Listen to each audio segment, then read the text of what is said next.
There we go. Well, look who's back in town. Good morning, everybody. Ben and Woods, 97.3 The Fan. How we doing? San Diego, how we doing? Ben and Paul, holy smokes. Boy, you missed a fun one yesterday. Boy, I sure did. Here's the thing, I didn't really miss it. I didn't really miss it. My phone went absolutely bananas. There's an echo. Wonder what that's from. Do I have something on? Yeah, I fixed it. Okay. Was it my mic? Yeah. Sorry. Jeez. All right. It's fixed.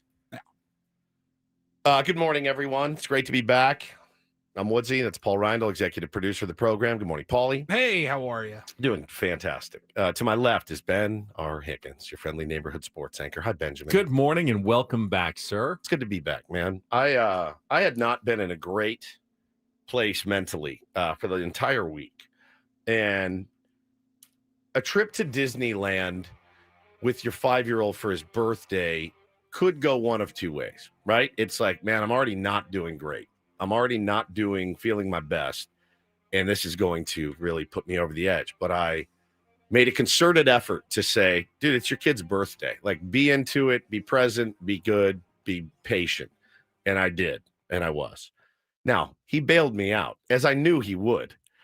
I was listening to you guys in the open. You're like, you, Ben, I mean, the older the kids get, the later you stay. And I'm just laughing along silently under my breath, knowing that my Taylor has got my back. I know he's got my back. And if he doesn't got me, my man Bo's got my back. One of those two has got my back. And my wife, Hannah, is really the one, unbeknownst to her, Ben, that had me home by 2:30 yesterday, 2:30 p.m. Plenty of time for flag football practice at 3:45, which we totally forgot about till our drive back. I knew they'd get me. I knew I wasn't going to have to stay there till 3, 4, 5, 6 o'clock, drive home, be home at 8, 9. I knew that. I knew it because I knew my guys had me. My wife threw the ultimate curveball at them and forced them to go on a ride that they did not want to go on. And once that ride was over, there was no getting them back.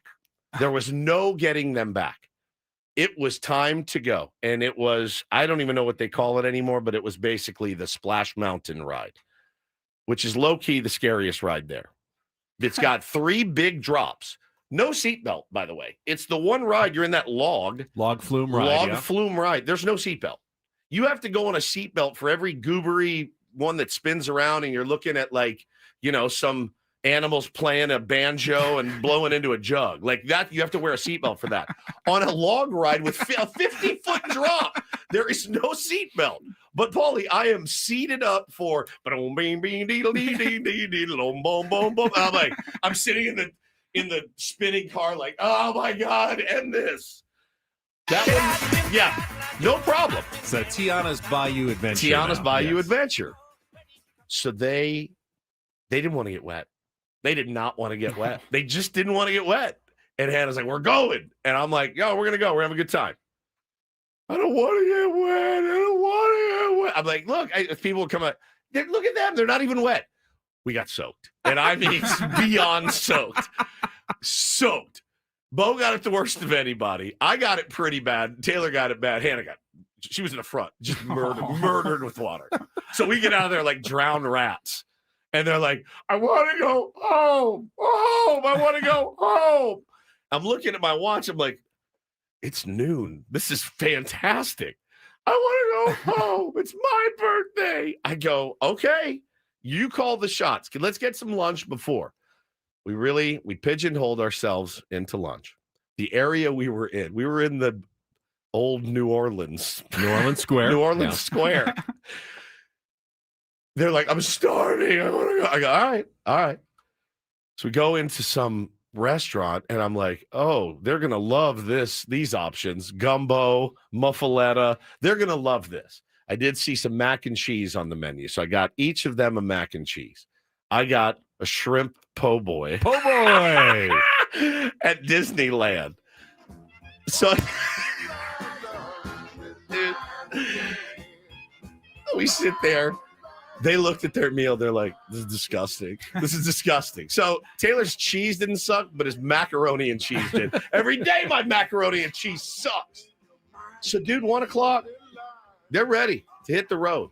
So we hit the road, made it home 2:30. Like it was beautiful. But as I was saying, getting to spend the day with my family, celebrate Taylor's birthday, really set me on a better headspace, right?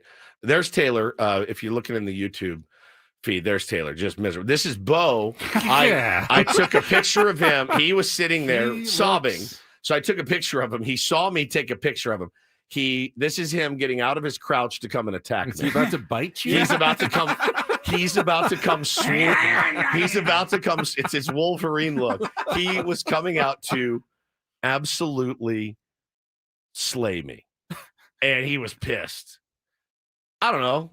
I like when my kids get really upset about pretty innocuous stuff. It makes me laugh. I know I'm a monster. It makes Anna laugh too. We were looking at each other on the ride. They're sobbing, and she's going, ha, ha, ha, ha. And I'm behind her going, you guys are going to be fine. Relax. It's just the craziest experience. But it's such a fun place, man. It's just such a fun place. Big Dan says, now I know why Taylor thinks he has rabies. Yeah, no doubt. That's exactly right. That's exactly right. Looked like a rabid bat in that picture. Hans, my friend, we are going to get to the new manager talk. The boys had it some yesterday. I got to give you my reaction, but I wanted to let everybody know that, yeah, we do have 4 hours of the program today. We will not be talking about Craig Stammen for 4 hours. That I can promise you. I don't have it in me.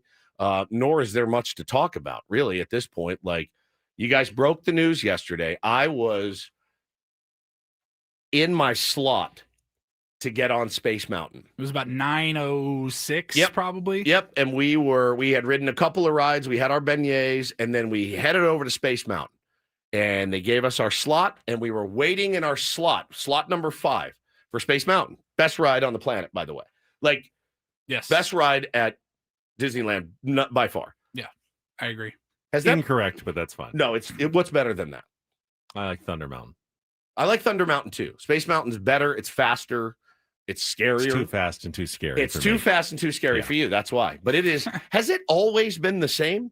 Because if that's the case, that's one of the roller coasters that has truly stood the test of time. I mean, the old area, the Tomorrowland or Tomorrowland. That's what they thought the future was going to look like. Captain EO. Yeah, and you walk through there and you're like, this place is kind of a dump. But Space Mountain's here. Don't ever eat in Tomorrowland. How come we don't all get to work in people movers at this point? It's the year 2025. Right. I want my people mover to take me to work. I'm with you. The Star Wars rides are elite. I'm going to give you that. They're great. But Space Mountain, I'm talking about a roller coaster. That sucker has stood the test of time. It is fantastic. The first time I rode it was 1985. I just rode it in 2025, and it's as good. Have you guys done elite with the boys? Have you done Not California Adventure Not yet? yet. Okay. Not yet. We are going to. We are going to get there. But we still, they're still, you forget, they act like adults, but they're still little babies, man. And they still love. Are they into like the Pixar movies right now? No, they like Harry Potter, sports, and they both love Space Mountain. They freaked out on Tiana's Tube or whatever it's called. Cars Land and the Toy Story games. They couldn't care less. They really couldn't care less about that stuff. They like to go on the rides and stuff. So I'm standing in line, and I get the text, and all it says. Now I saw the tweet from a guy by the name of Matt Jones, right? Kentucky Padres insider.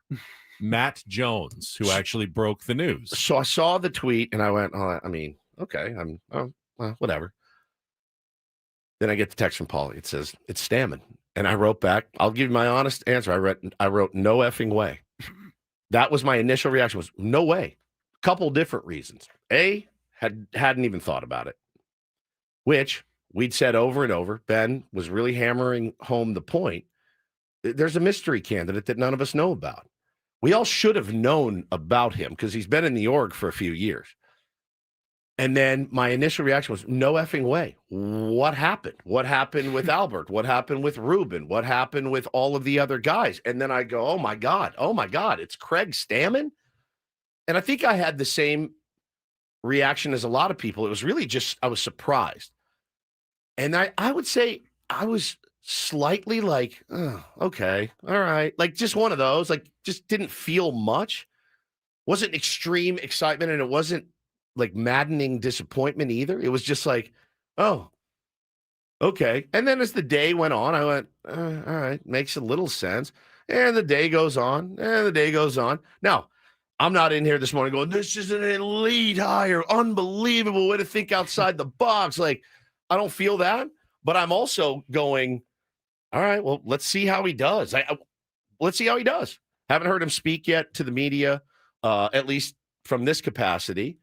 But it was Monday morning. Monday morning. Missed that. Yeah, Monday morning. I feel like I was like, oh, okay. Now, Jay Stingler shocked me, knocked us on our ass. Andy Green was like, what? Who? Okay, young, think outside the box a little bit. It wasn't a team we expected to be big winners Correct. necessarily anyway. Didn't really care per se. We thought maybe maybe he'll grow into the job with some of the players. Yeah. Jay Stingler was an absolute shock. Who the fudge is Jay Stingler? Right? A lot of Padre fans outed themselves yesterday, though, because I saw more than one person go, I've never even heard of this guy. And I go, all right, well, it's hard for me to make fun of the Dodger fan base as casuals when you've never heard of Craig Stammen. I saw, let's say this, more than one, less than 15, but in that range of I've never heard of this guy before. And I went, how's that possible? How's that possible? So you've just become a fan, which is okay. That's okay. But outing yourself when you don't know who Craig Stammen is and where he's been, I thought that was a little bit telling. If you're between the ages of 13 and 30, you hate this move. You hate it. I almost to a man or woman. You hate it. And I had people in my chat, in my DMs going, I'm done. I'm officially done. And I went, okay. And then if you're between the ages of 35 and maybe 45, you're like, oh, this pisses me off so much. I'm thinking about doing something drastic. If you're 45 and over, you're like, we'll see what happens. We'll see what happens. That's kind of what I felt yesterday. I was fairly surprised as well, obviously, by the move. But as the day wore on, like you, I saw the positives to it, which was Craig Stammen instantly will be someone that the team likes. Because we know they do. Yeah. The superstars already respect him and like him. That's more than half the battle as a manager. Will he be a good strategist? Does he know what he's doing? That's obviously my big question. Is he going to have the instincts to make, as the game speeds up, as we've talked to managers who will tell you, gets pretty fast there. Even though it's a slow game, can get fast in the 8th and 9th inning when, the other manager's making a move and you've got to counter and be ready for everything. Is he going to be able to handle that aspect of the job? I don't know. I have no idea. But kind of the biggest part is, does he walk in there and does half the team go, who's this guy? And no one will. They will instantly go, yeah, he's been around. This is Craig Stammen. I know him. I trust him. He's been around. I like him. I respect him. Like everybody in that clubhouse will start from right that point, that they know him, they trust him, they respect him. So it's a lot of the battle for a new manager in any team at really any level. Yeah, is having that trust of your team. And I think he already has it going in. Guys, and there's still some just bananas takes. Anyone else see Albert suing the Padres? For what? He interviewed for a job and didn't get a job. You can't sue somebody. Hey, you kept me for 9.5 hours. I want $100,000. It doesn't work that way, guys. That is what he usually got paid during his career. Right. About $100,000 per 9 hours. But like, probably more. But like the some of the takes are just bananas to this point. Some of them are measured, reasonable. Some of them are a little over the top. Again, I think the over the top is hell yeah, like let's go, we ride. Like I don't feel that. I could get there. You know how I could get there? You win a buttload of baseball games. That's how you can get me on board, and that's how you can get a lot of Padres fans on board. But I do think we had reservations about Albert Pujols that we expressed many, many times. Great name, Hall of Fame. Is he ready to do this for 162 and everything that entails? my same reservations were with Ruben, Nick Hundley. These are guys I know. These are guys I like. I still had reservations. You guys have never done it. And my reservations with Craig Stammen is you've never done this. You've never done this. You pitched. Was there even a candidate that was a slam dunk? No. That's the obvious choice. Did any team hire someone? Skip Schumacher with the Rangers. That's one I would have liked. Who was already hired when Mike Shildt stepped down. But every manager hire since then pretty much is the same questions. Yeah. Are you excited about Craig Albernaz or Tony Vitello or Walt Weiss as a new manager?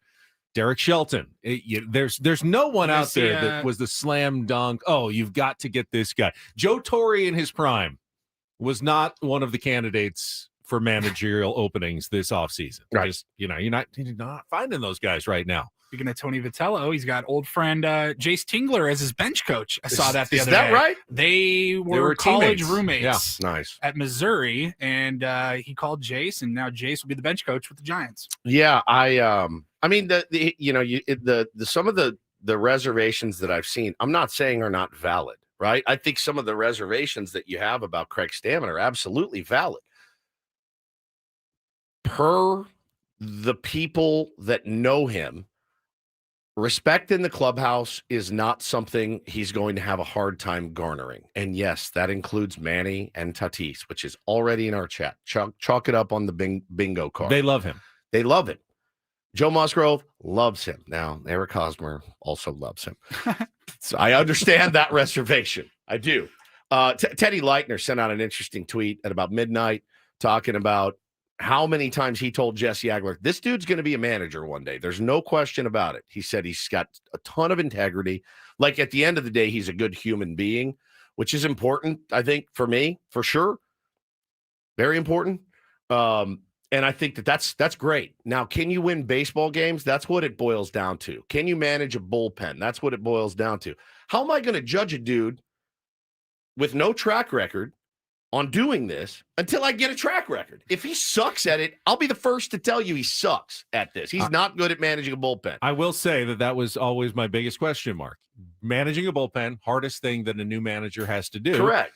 Craig Stammen lived in one for pretty much 13 years in the major leagues. He's at least seen it up close from his end, his perspective as a reliever.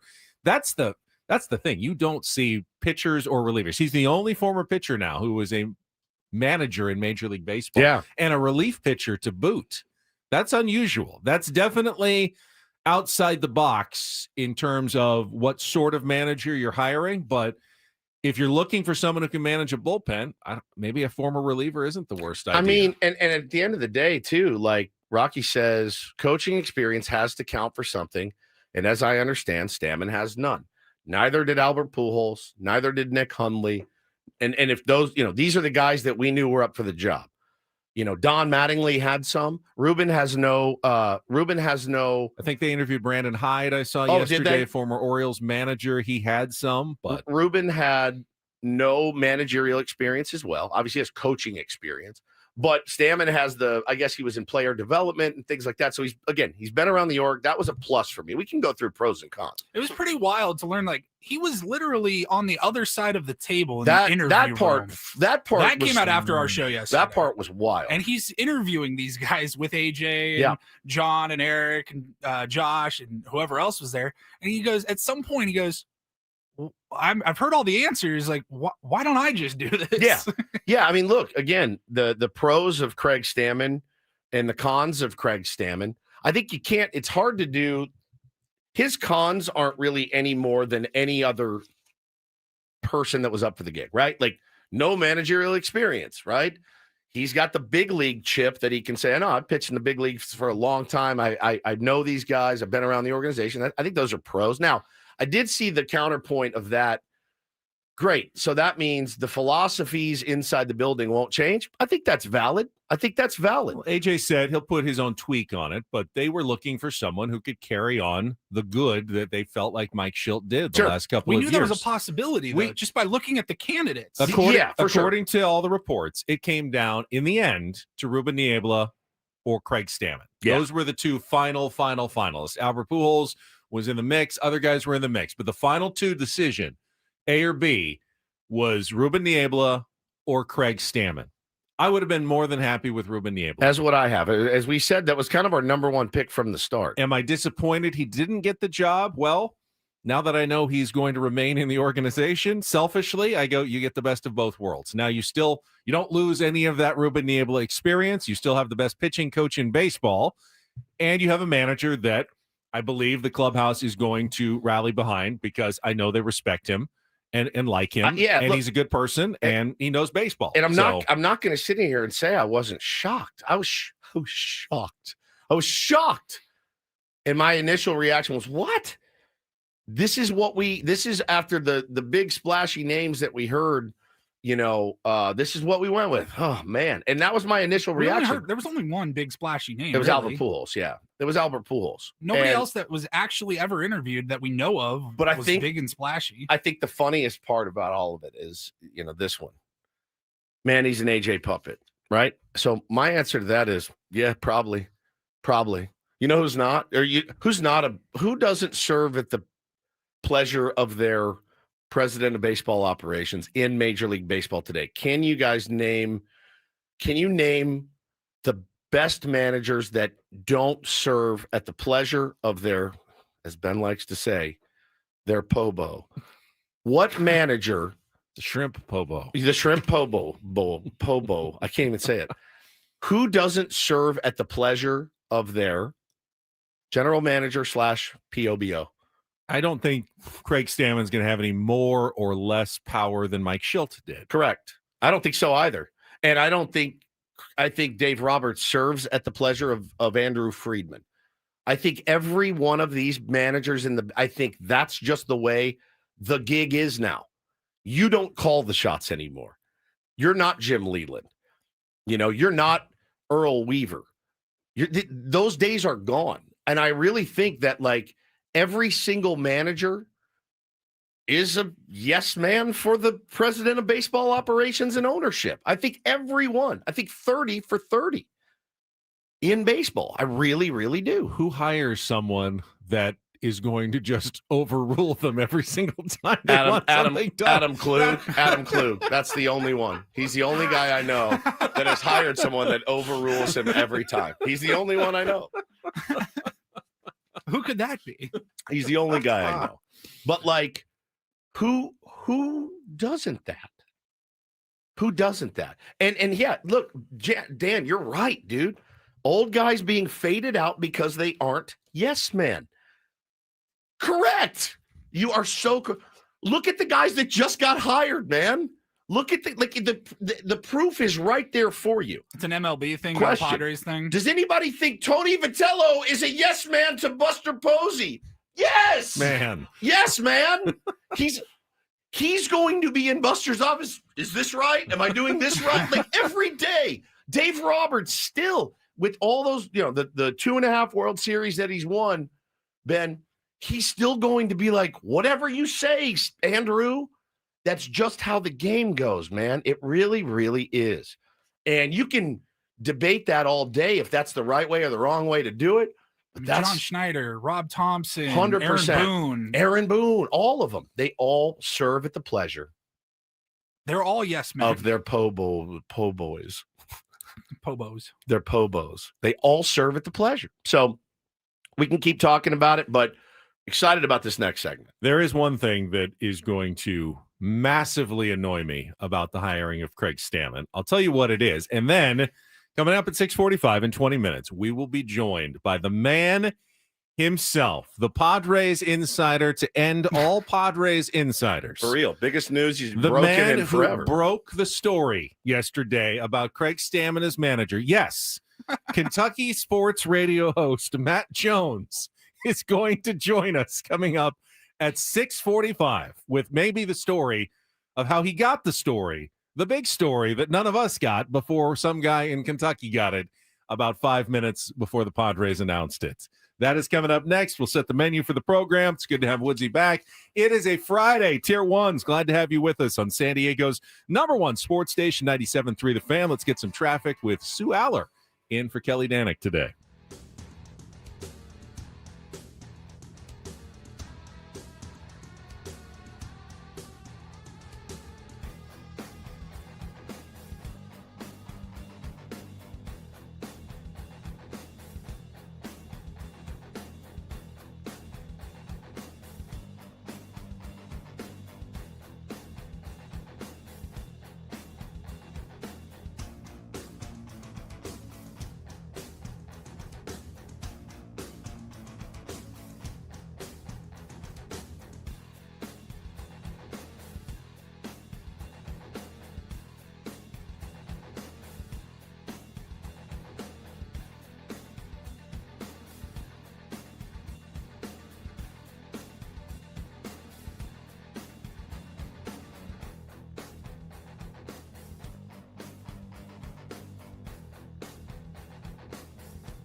Hey, player, this is all yours. This room with this view. This speakeasy with this cocktail. Hey, could you make that too? The spa with this. Ah. And this pool on this roof. This is all for you. The all-new Hamul Casino Resort, now open.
Hey, player, this is all yours. This room with this view. There's one thing that will continue to annoy me about the hiring of Craig Stammen, just probably for his entire tenure as the Padres manager.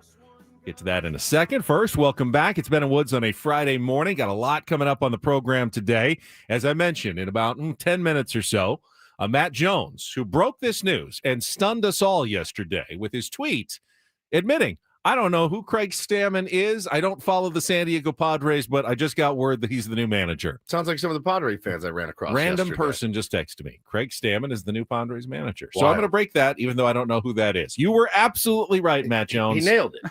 It's so random. All the way out in Kentucky that happened. That came out at like 8:30 here, and the news, it was about a 30-minute gap in between that post that got sent around and the actual news of Stammen getting the job. And we're going, okay, this guy's got like 300,000 followers. Right. I've never heard of him, but that doesn't mean anything. Mean much. Craig Stammen, I mean, it's random, but it's not random enough to like obviously be a troll.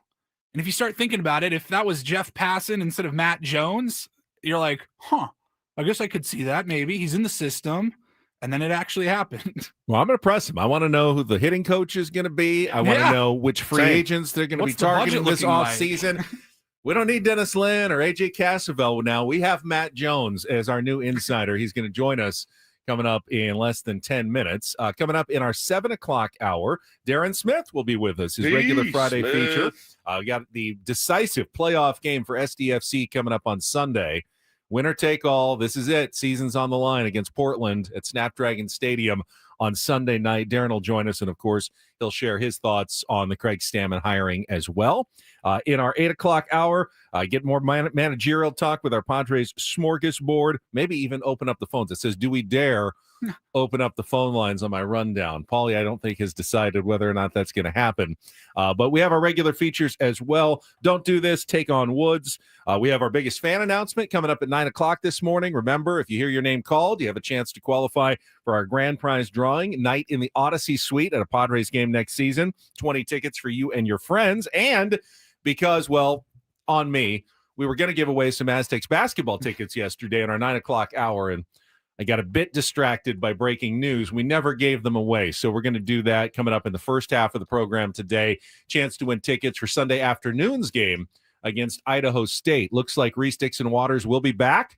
Maybe even Magoon Guath, who's been cleared for contact, could see a couple of minutes, according to Brian Dutcher, after they're coming off their season-opening win over Long Beach State. So we'll have some tickets to give away there. But the one thing that will not ever stop annoying me, and I heard it 7 times at least yesterday when the national media was discussing the hiring that the Padres made, when they keep calling him Craig Stammen. Craig Stammen. Stammen. Yeah, I don't like that either. There's no way you can look at that name and say and turn it into Stammen.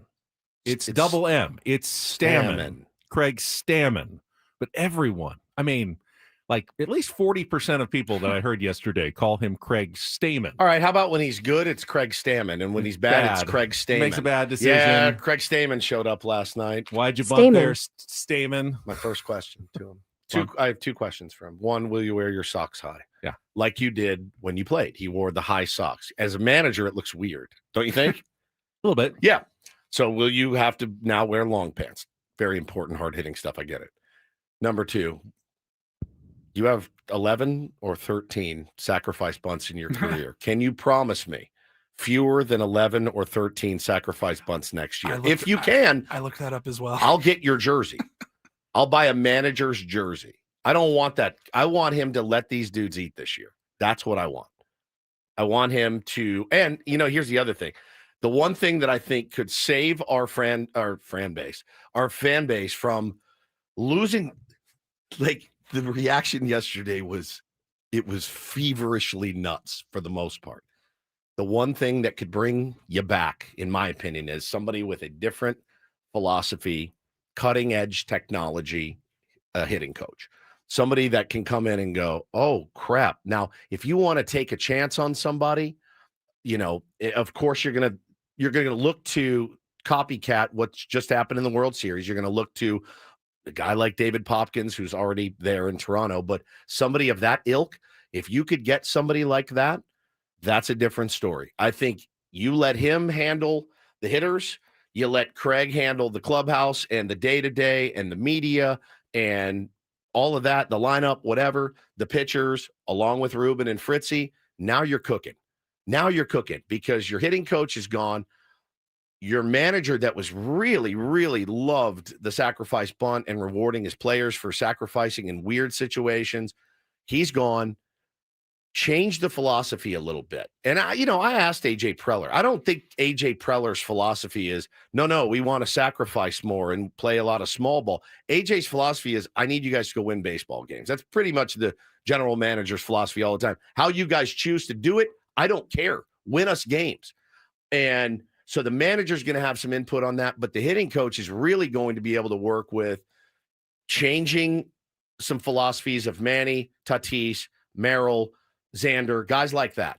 It's possible. It just happened in 1 year's time. It just happened in Toronto. Find that guy, and you can get this fan base, I think not 100%, but 85% on board if you make the right hire, hitting coach-wise, offensive philosophy-wise. As they fill out the coaching staff, not necessarily the hitting coach, and we were told that most of the coaches will be back next season, but there will be some new additions. I'm sure Craig Stammen will have some input. I wouldn't mind seeing someone with managerial experience, whether it's on the big league level or even, many years managing in the minor leagues, just someone who can be there, next to Craig Stammen when the game does get a little faster in the late innings and you've got to make quick switches, just, that advanced thinking mind. And I'm not saying Craig Stammen doesn't already have that as a player. He's lived it for many, many years, but I wouldn't mind seeing that. I do want to congratulate, by the way, one of our favorite coaches, Ben Fritz, who reportedly received a lucrative contract extension from the San Diego Padres. Good for him. And will remain on the coaching staff. One of the big concerns about not hiring Ruben Niebla would be losing Ruben or losing Ben Fritz or losing both of them if you hired someone else. And it looks like the Padres are going to get the best of both worlds, a new manager, and get to keep both of those coaches who are so highly thought of both inside and outside the Padres organization. If you want me to doom, if we had lost either of those guys, I would have been in pretty much doomer mode. I'm going to reiterate the point that the hiring of Craig Stammen did not blow my hair back. It did not. It shocked the hell out of me. I went, what? What? Are you effing kidding me? Was my response. But more of like surprise. But like, I'm totally willing to give him a chance. Totally. 100%. Because here's the soup. This is the soup. Do you want to eat the soup? I'm going to eat the soup. But here's the thing about me. Whether I work here, across the street, somewhere else, or don't work in media at all, you know what I'm always going to do? I'm always going to eat the soup. I eat the soup every year. You put the bowl down in front of me. I get my spoon. I get my saltines, maybe some Ritz from time to time.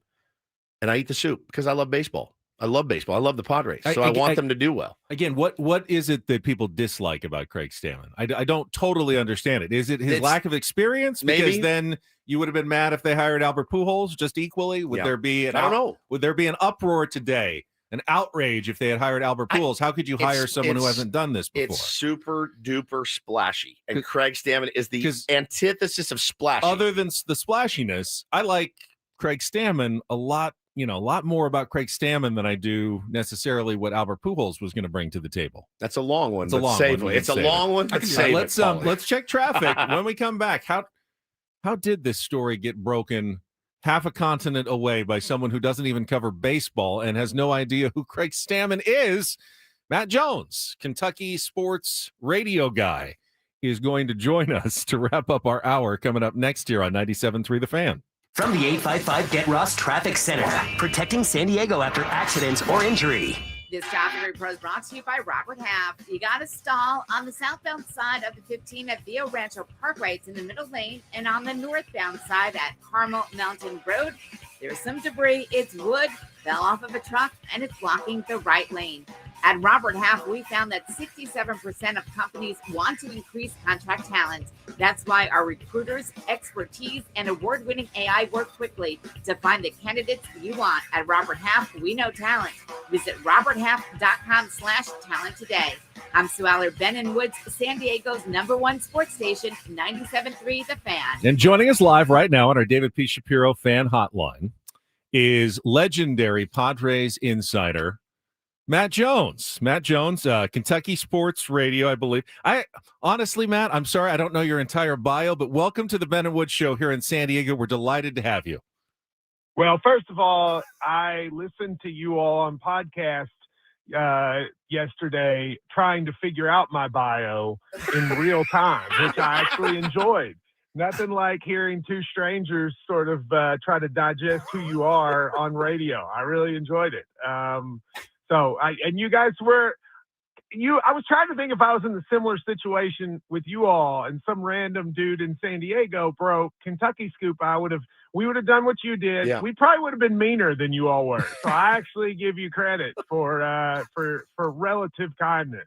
Matt, I wasn't here yesterday. He wasn't there. I wasn't here, so I'm the co-host with Ben, and Paulie's our executive producer, and had to fill in for me. I was at Disneyland for my kid's 5th birthday, and I'm in line at Space Mountain. No BS. And I saw your tweet. What kind of host, by the way, goes to Disneyland when the manager is when they're hiring a new manager?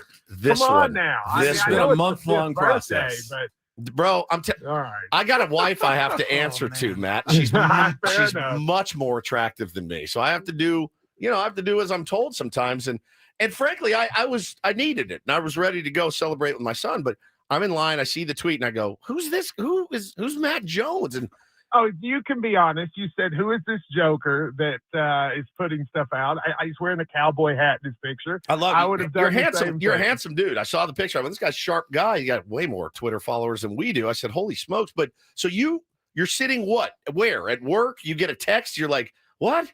Who? Craig Stammen? You didn't even know who he was. I actually had a couple of meetings yesterday morning, and my show was on when this was happening, but I had yesterday off of my regular show. I'm about to walk in to do it now. And I get this. So I have something called a text machine. It's just like a text messaging app where people can write into the show. And it's kind of become a thing over the years that if you're a Kentucky fan, if you're part of the Big Blue Nation and you live in other parts of the country, we kind of like sort of our show is huge, but nobody really outside of Kentucky knows. And so we like to kind of showcase sometimes how big Big Blue Nation is. So I get a text message. It's from a San Diego number. It's somebody who in the past has sent various things that ended up being true. And they just said, I don't know that you would care about this, but Craig Stammen is going to be the Padres manager. It'll be announced around noon Eastern, which I guess is 9:00 your time. And it was about an hour before when they sent it. And so I texted somebody I know on the West Coast, like, is this plausible? And they said plausible. And I thought, why not? Because this person had been reliable in the past. Yeah, nothing to lose for you. I mean, nobody cares. Like, none of Big Blue Nation's gonna be like, how dare you? How dare you? Well, it's also, I did a little search to see, is this a person that's been mentioned? And when I saw it, like, he had never really been mentioned for the job, there was a part of me that goes, is this plausible? But I thought, who's going to randomly send some guy named Craig Stammen? It's not like he said it was going to be, I don't know, pick your favorite, Albert Pujols. It's like a name I hadn't even seen. So I thought, well, why would you pick someone so random? So I think it's true because of how random it is. Well, that's kind of what our fan base is asking. Well, how could you pick somebody so random? That's exactly what our fan base is saying as well. We kind of believed it because it was so random, honestly. That's how I was. Normally, I just ignore it, but I saw it and I go, there's no way that someone just came up with that name out of the blue. There was a kernel of, like, truth to it, so we had to talk about it. That's how I felt. And then there was like an hour where, like, no one was backing me up. Not only was no one backing me up, no one was even acting like it existed. And then one of your all's, like, fan accounts found it. And then all of a sudden I'm just getting all these San Diego fans saying, you're an idiot. What are you talking about? You're an idiot. And so I'm sitting there. I'm actually having pizza for lunch as this is happening in real time. And Jeff Passan works with me on ESPN. And I had tried to text him to say, hey, man, I'll do you a solid and throw you this. And then I had to realize I had his old number. So I was just like, well, it's just going to sit out there with me until somebody does something. And then that shows media, though. The guy with, I guess, the San Diego newspaper, he ends up putting it out. And nationally, he gets all the credit. He got all the credit. It just goes to show, which is, but you know what? That's the way media works. Everybody's friends, and so they take care of each other. Well, I'm going to be honest. Matt Jones is with us. He's Kentucky sportscaster, broke the news yesterday. We will give you credit. You broke the news yesterday about Craig Stammen as the new Padres manager. There's a little jealousy on my part. I mean, we have a direct line to the front office, coaching staff, players, insiders. We talk about the Padres 20 hours a week, basically, on our show. And it's a little humiliating for the story to get broken by some guy in Kentucky who doesn't even know who Craig Stammen is. Yeah, that was a rough one, man. I get it. If let's say the two of you had broken the news who the new Kentucky basketball coach was, I would be just as upset, which is why I wanted to listen, because I thought, okay, I want to hate on these guys. But then I didn't. Like, you guys were good-natured about it. Your skepticism was completely understandable. And let me be honest, I wasn't 100% certain either, right? I don't even know who Craig Stammen is. He could walk down the street with a shirt that says Craig Stammen on, and I'd be like, yeah, I don't think that's you. So I have absolutely no clue who this person is. But at the same time, I looked at the history of the guy who'd written me. It'd been right, generally speaking, on some West Coast things that had come up over the years. And so I was like, why would this person make this up? This is clearly a fan. I'm going to go with it. And it ended up being correct. I've got bad news for you, Matt Jones. We have just found out who the next Kentucky basketball coach is. It's Albert Pujols, by the way. He is going to be. Never heard of this guy, but we're just going to I've never heard of him. He's bringing Yadier Molina with him, and they are going to be running Kentucky basketball. You're welcome for Lamont Butler, by the way. Yeah, you are welcome for Lamont Butler. Hey, we liked Lamont Butler. If he hadn't gotten hurt, I think that team could have been a Final Four team last year. But, well, no doubt. Matt, before you go, who's going to be the new Padres hitting coach? What is the offseason free agent strategy? Who are we getting in what starters? We need to know now. You're the guy. So here's my Padres history. This is it. As a kid, I had a Gary Templeton card that I thought was my coolest baseball card as a kid. And I absolutely love your all's alternative uniforms or whatever with the big bright colors. City Connect. I have one of them. That's my Padres history. Although I do expect if I come to San Diego, I'd at least like to go to a game with you guys. Well, bro, you won't pay for a beer here. We'll buy your beers. We'll say hi to Tempe for you at Fantasy Camp in a couple of months when we see him. He's great. We'll say hi for you, Matt. Sounds great. Thank you all. Thanks, man. That was awesome. I appreciate everybody having a good sense of humor about it. Appreciate you, dude. Good that was dude. rad.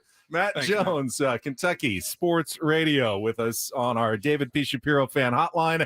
David P. Shapiro, criminal defense attorneys helping good people regain control of their future when charged with a crime since 2010. Visit davidpshapirolaw.com.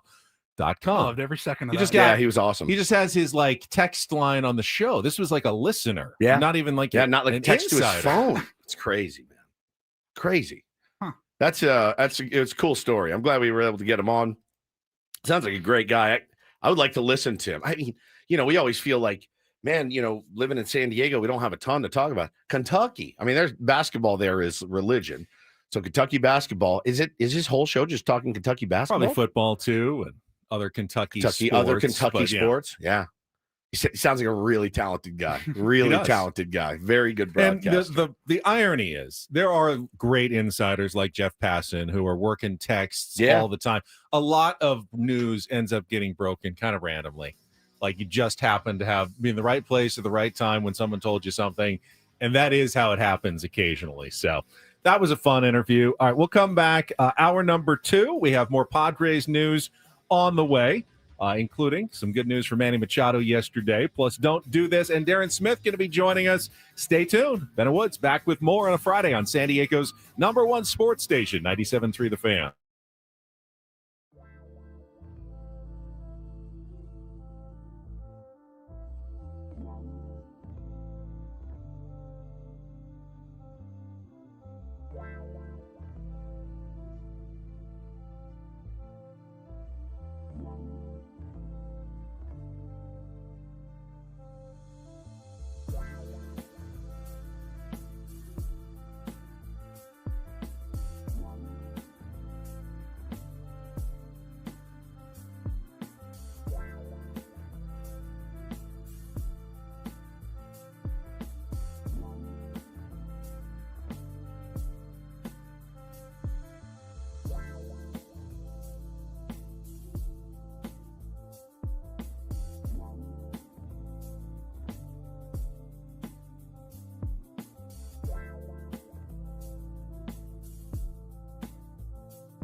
Thanks again to Matt Jones. That was a fun interview. I'd like to talk to him again at some point.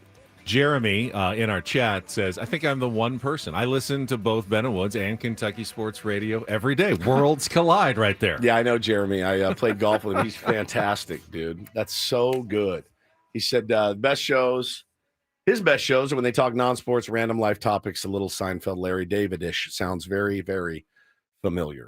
Very familiar. There's actually quite a bit of Padres news yesterday beyond just the hiring of the manager. Probably the biggest story of the offseason, well, any team's offseason is going to be the hiring of a manager when you need a new one, but had some positive news. Manny Machado won his third career Silver Slugger Award yesterday. Yep. And I don't think anyone's going to tell you that Manny had his best season of his career, but pretty Manny-esque though. It was normal Manny Machado type offensive production, and he got a little lucky because Eugenio Suarez got moved out of the National League to the American League. 50-something bombs. You have to give the award to someone who's actually in the National League, which left him as really the best hitting third baseman in the National League, which is a good place to start. When you're putting together a lineup for next season, you're better off than every other National League team at third base offensively. Yep. So, congratulations to Manny Machado. You also had the deadline to extend qualifying offers to potential free agents. And the Padres, one of only two teams that extended two qualifying offers yesterday, as both Dylan Cease and Michael King, pretty much as expected, received the qualifying offer. If you want to know what that means, that doesn't stop them becoming free agents, but they can accept a 1-year, 22-point change deal if they would like to remain with the San Diego Padres. If they decide to decline that deal, and they have 10 days to make the decision, the Padres would receive draft pick compensation if they sign with another club in the offseason as free agency. So the Padres essentially buying a couple of draft picks if they lose both of those pitchers in the offseason to free agency by extending the qualifying offer. Yeah, and if they take it, then they're here. So you have them to pitch for you. And I don't think either of them are going to take it. No chance Dylan Cease does. No. He's going to get a multi-year deal. Michael King, I don't think will, but I don't think so either. It's not out of the question after the season that he had and dealing with injuries. Can you, if you're Michael King and you say, I really want to stay here, and your agency lets AJ Preller know Michael wants to be here, let's talk. He'll accept the QO at 22.5. You can still keep negotiating on and a you keep negotiating on a longer term deal. I just feel like Michael King could get, and we talked about when you were here yesterday, projections that the Athletic did for potential contracts. And with Michael King, they said 3 years, $75 million, but with opt-outs every year. So consider that 3 1-year, $25 million deals. It's kind of around the qualifying offer. Right. But, if Michael King could get even another $1 million, like 1 year, 23 and an opt-out, that's better than the qualifying offer. Correct. So it's probably smart for him to decline it.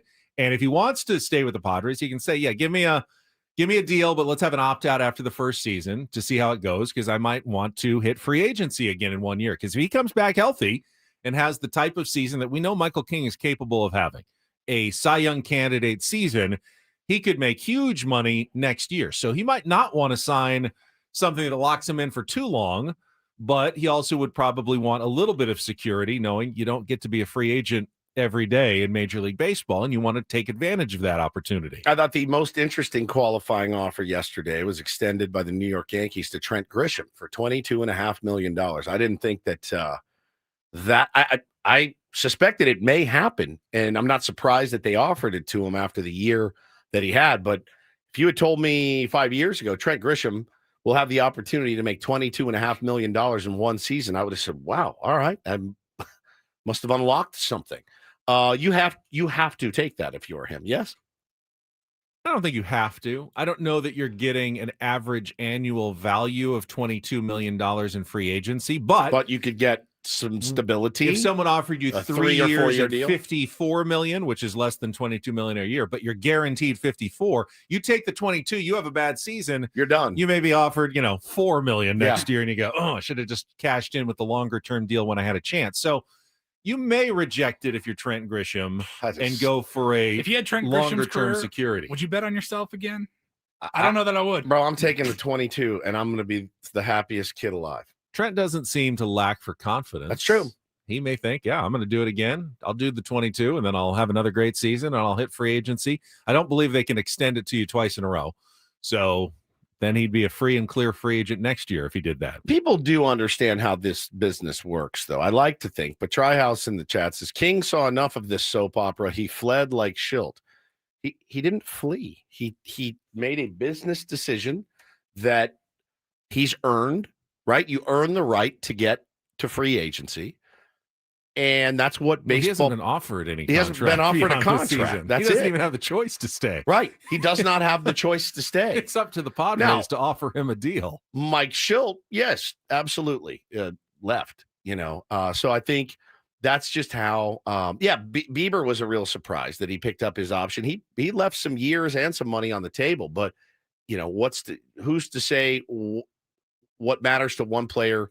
It might be something else entirely. There's something to be said for being happy where you are. No question. I'm not taking a deal to go work in Kentucky with Matt Jones, even if it's for $1 million a year. I have no desire.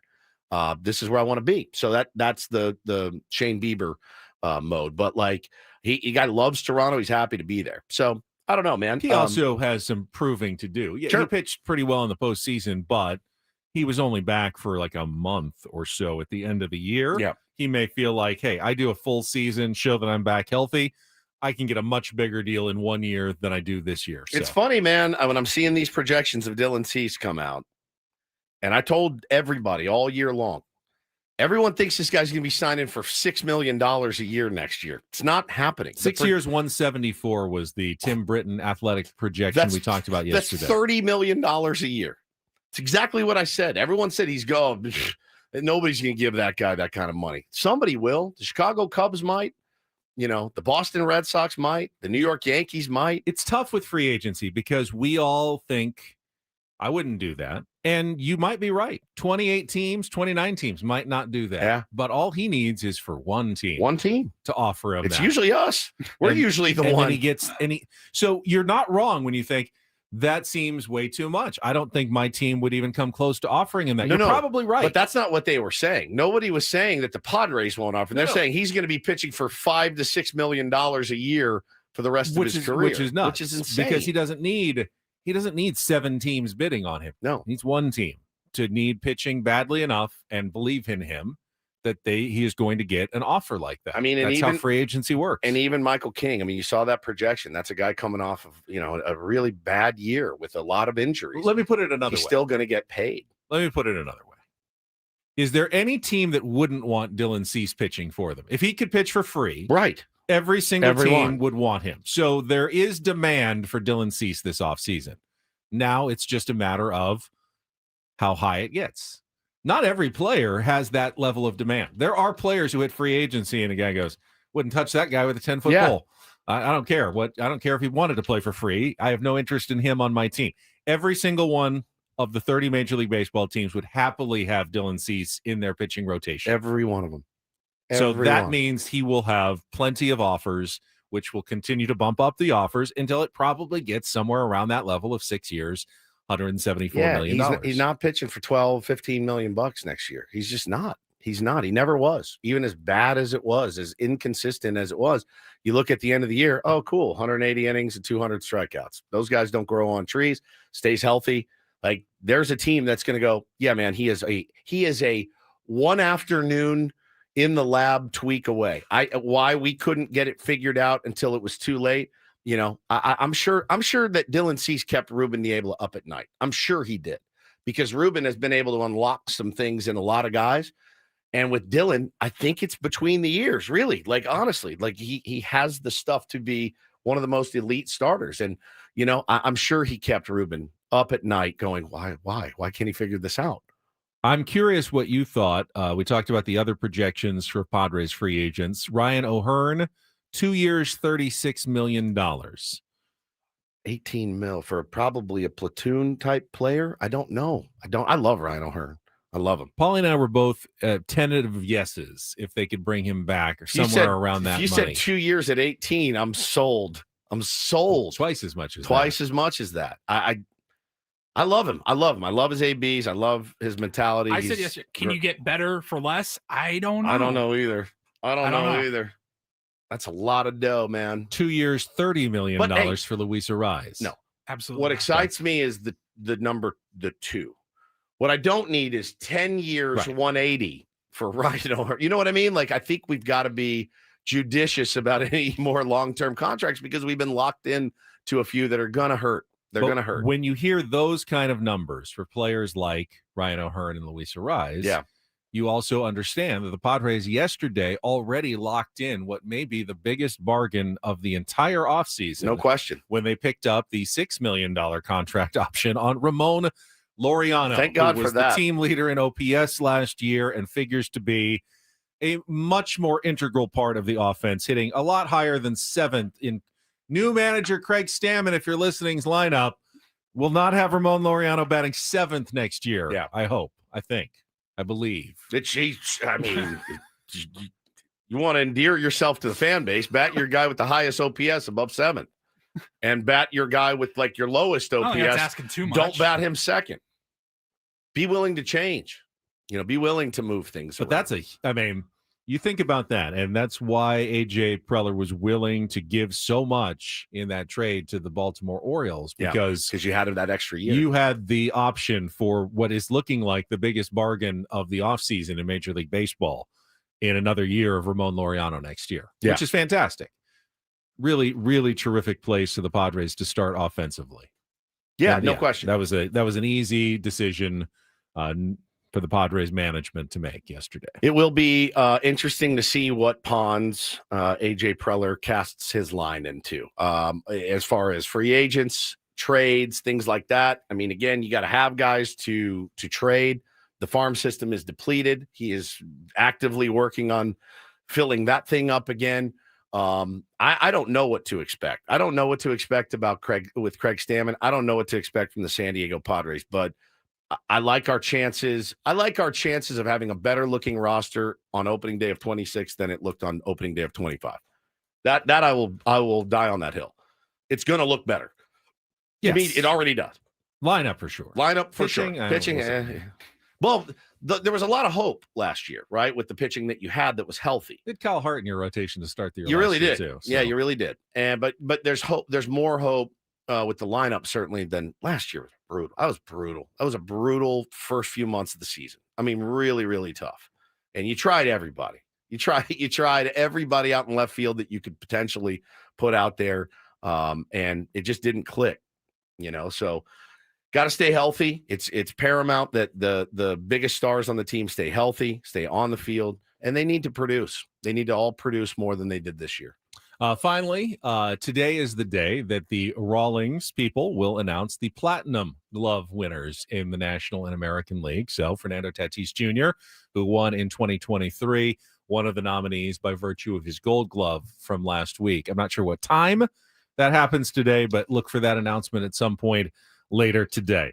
We'll take a timeout. When we come back, Don't Do This, and a Don't Do This Hall of Famer, maybe wrapping up his Don't Do This career for a while.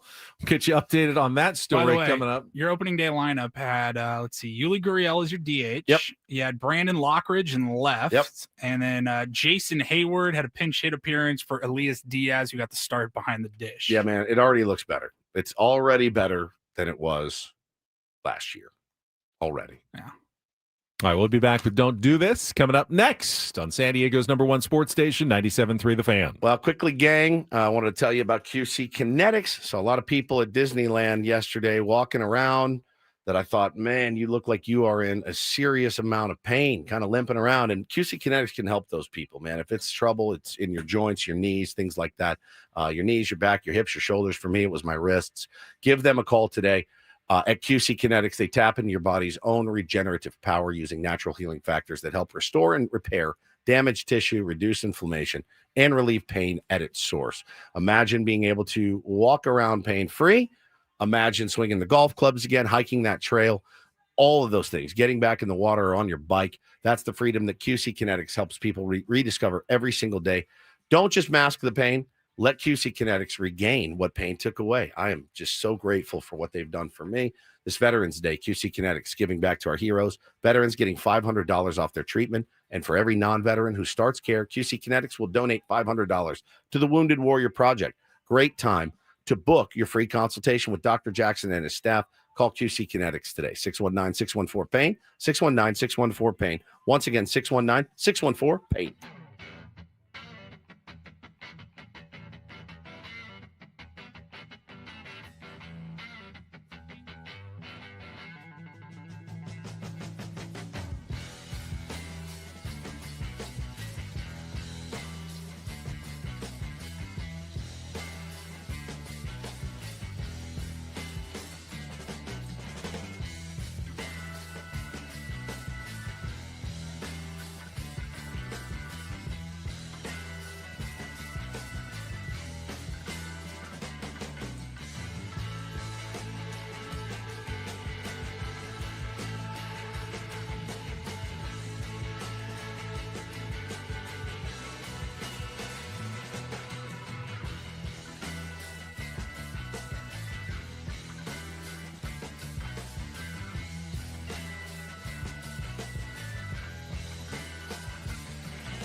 Hey player, this is all yours.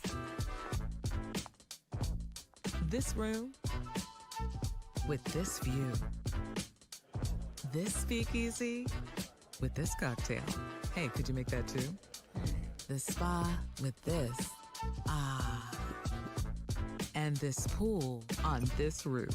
This is all for you. The all-new Hamul Casino Resort, now open.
Going to give away some Aztecs basketball tickets in just a few minutes, plus Darren Smith at the bottom of the hour. But first, it is time for Don't Do This. It is brought to you by Trust and Will. Don't. Leave your entire estate, house, kids, and life savings up to chance if and when you die. Do. Set up a Trust or Will online at trustandwill.com. This is a lot more affordable than you think. Visit trustandwill.com for more info. And we start with a DDT Hall of Famer. He is a Hall of Famer. For Don't Do This, Antonio Brown. He has made the headlines many times. And I saw this yesterday, and I went, "How was I asleep? How long have I been asleep?" I felt like Rip Van Winkle. I had completely forgotten about the incident that happened back in Miami at a boxing match. Attempted murder is what he was charged with. And he was in Dubai, Ben, and he was then extradited to Miami. Not sure when he's going to be handed over to authorities in Miami yet, but they have U.S. Marshals apprehended Antonio Brown. He has been extradited to the United States to face attempted murder charges. So he's been on the lam? I don't know if he was 4 months. Was he on the lam, or was it like I don't know that he was. I guess if they come after you, that means you missed court dates. That means you're on the run. And he was over in Dubai. Somebody spotted him. U.S. Marshals tracked him down. They found him. Your fugitive's name is Dr.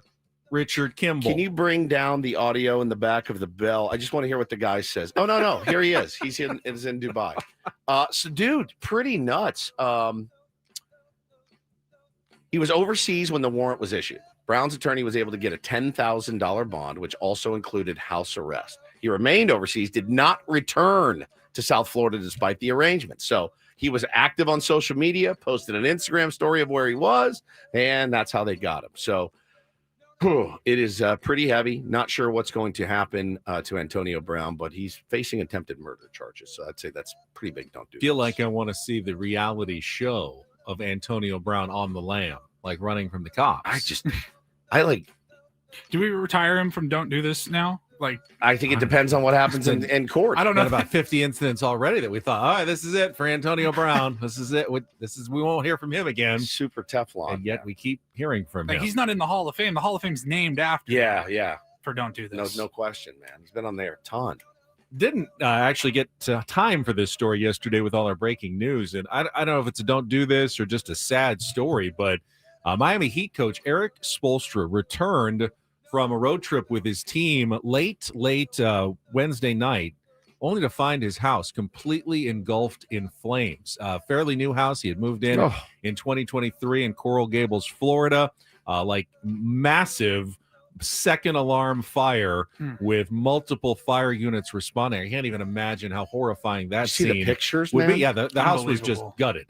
Absolutely gutted. All that's left are, some of the surrounding walls, but everything inside just completely gone for Eric Spoelstra. The good news here, no injuries were reported. Obviously, he wasn't there at the time. He was traveling back with the Miami Heat from a road trip, but I'm sure there will be an investigation as to the cause of the fire, which is ongoing right now, but just really sad, tough story for Eric Spoelstra. Yeah, really, really harrowing pictures of him standing in front of the fire. His Halloween decorations still up. I mean, it was really creepy. It was surreal to see. Let's get to some Do This.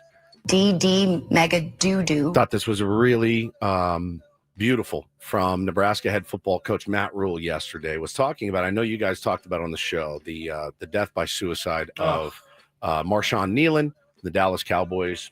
It just was a gut-wrenching story. 24 years old. And took his own life, had a history of mental health issues, and just was too much for him. It was too much for him. And Matt Rule started his press conference yesterday to talk about mental health. Poignant seeing the tragic news out of Dallas today, and understanding that none of us know what people are going through. That's why I think we all should be careful about what we say to people. I think we should be careful what we tweet about people. I think we should be cognizant of what everyone's going through. And I told our players they should take their headphones off in the cafeteria and sit down with someone and be like, how you doing, man? What's going on with you? Because somebody that we're talking to, that we're saying, what's wrong with that guy? And that guy's messed up. instead of saying what's wrong with him, we should all say, I wonder what would happen to him, because everyone's suffering. And so I look at these opportunities, everyone's kind of, everyone's, going through something. We're going to go on the road together, man. It's just a chance for us all to come together and be a team and unite together and spend time together. And, I think it's a good opportunity for us, but I have to, send my condolences, obviously. It's just awful news. But you also know at the same time, I've given the eulogy for players of mine who've had the same thing happen. And so it's just, you never know what people are going through. And I will forever, the rest of my life, think about the time that I saw Adrian Robinson right before he took his own life. And I saw him on campus, and I was walking this way and he was way over there. And I was like, I need to catch up with Adrian, because he had got done playing. And a week later, he left this world. And a month later, I was given the eulogy. And I just wish in my life I could go back and just stop and say, hey, how you doing? And so it's not really what you asked, but it's on my heart. And I just share it with the team. I just think it's a time in this world for us to be kind to people, and at the same time care about people and ask about people. Our generation of kids, my kids, they all just say, yeah, I'm fine, I'm straight, and it's just like, you really got to unearth it. So I look at road trips and travel, and I look at time together practice as chances to impact young people's lives and try to be around them. And I would encourage everybody today, with your own kids or the people you work with, just check on them, because that young man scored a touchdown just a couple days ago, and on the outside world, you'd think he's at the pinnacle, but he's dealing with something, and I don't know what it was, but I pray for him and his family. So super sad story, but really, really powerful message from Nebraska's head football coach, Matt Rule. I love that it came from an unexpected person in an unexpected place. Yeah, for sure. The head coach at Nebraska, a guy named Matt Rule, big burly guy with a beard, standing at a podium in front of Nebraska logos, had that message. Yeah, no question. I don't know. For some reason, for me, it gives me a little hope. Sure. That there are caring people out in the world. Even the football coaches in the world, there are some caring people, and I like to see that. And that's Don't and Do This for a Friday. That was Don't Do This with Ben and Woods on 97.3 The Fan. We say it all the time. That's somebody you would want your kid to go play for. 100%. Not just worried about results on the field. Yeah. Worried about the person. College basketball fans, you're interested in heading to Viejas Arena this Sunday, we've got a pair of tickets. If you want to check out San Diego State, game 2 of the season, they'll be hosting Idaho State. It's a 2 o'clock tip-off on Sunday afternoon. Didn't give out the tickets yesterday. Let's do it right now at 833-288-0973. We'll take the 6th caller, 833-288-0973. Send you to the game. Check out the squad. Again, Reese Dixon-Waters should be back, probably wearing goggles after the scratched cornea. And maybe even Magoon Guath a few minutes, according to Brian Dutcher, after he's been cleared for practice coming off their win over Long Beach State. You can get your tickets at goaztecs.com or win them right now from Ben and Woods at 833-288-0973. We'll be back. Darren Smith will join us. His thoughts on the Padres managerial hire and SDFC's make or break winner-take-all playoff game on Sunday night at Snapdragon Stadium. D. Smith coming up next year with Ben and Woods on San Diego's #1 sports station, 97.3 The Fan. Also getting ready for plenty of football on Sunday. I just opened my Prize Picks app. I love Rico Dowdle at more than 90.5 rushing yards. Guy has been leading Carolina to some good things lately. Put that in a lineup. You could also do Drake May, 244.5 passing yards. As little as 2 players together picking against stat projections. You can win real money with Prize Picks while you're watching sports. We're doing it anyway. Might as well turn that knowledge into actual cash with Prize Picks. You pick between 2 and 6 players. The more you pick, the more you can win. Or you can stack the same player together with different stat projections like rushing yards and touchdowns. Or in basketball, you can do points, rebounds, and assists. 3 different stacks together with the same player, depending on which games you are watching. It's very easy to play. It's very fun. All you have to do is download the app at prizepicks.com. And when you do, use the code KWFN to get $50 in lineups when you play your first $5 lineup. That's code KWFN to get $50 in lineups when you play your first $5 lineup at Prize Picks, where it's good to be right. Must be present in certain states. Visit prizepicks.com for details.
right, player.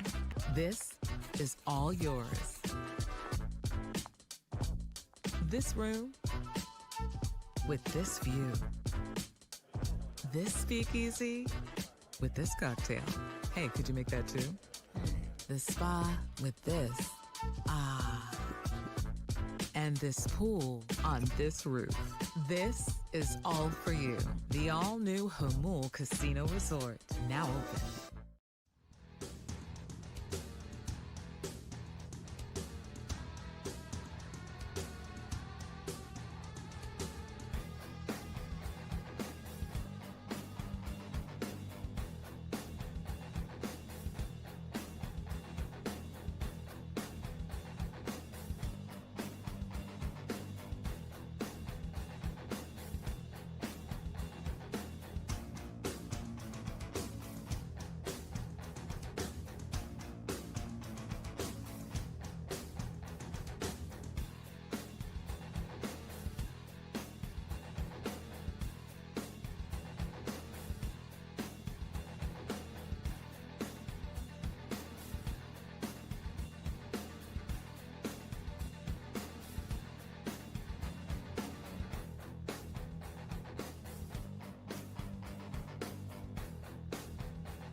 This hour on 97.3 The Fan is brought to you by IHOP, introducing the IHOP Value Menu, where all your breakfast faves are just $6 each every day. Where else can you get a big, filling, sit-down breakfast for only $6? Go to your happy plates with the $6 IHOP Value Menu, available every day at IHOP. $7 in some locations. Got Darren Smith standing by. His thoughts on Craig Stammen and SDFC's playoff showdown on Sunday against Portland, coming up after traffic on 97.3 The Fan. From the 855 Get Ross Traffic Center, protecting San Diego after accidents or injury. This game day traffic report is brought to you by Crystal Geyser Alpine Spring Water. You got a paint bucket that fell off of a truck southbound on the 805 at Balboa Avenue, taking out the left lane to 15 southbound at Poway Road. There's a crash off on the right shoulder, and the 5 north at National Avenue, another accident. What makes Crystal Geyser Alpine Spring Water different? We always bottle our Alpine Spring Water less than 1.5 miles from the spring source. And all our bottles are made with 50% recycled plastic from our own recycling plants. Crystal Geyser, bottled at the spring source.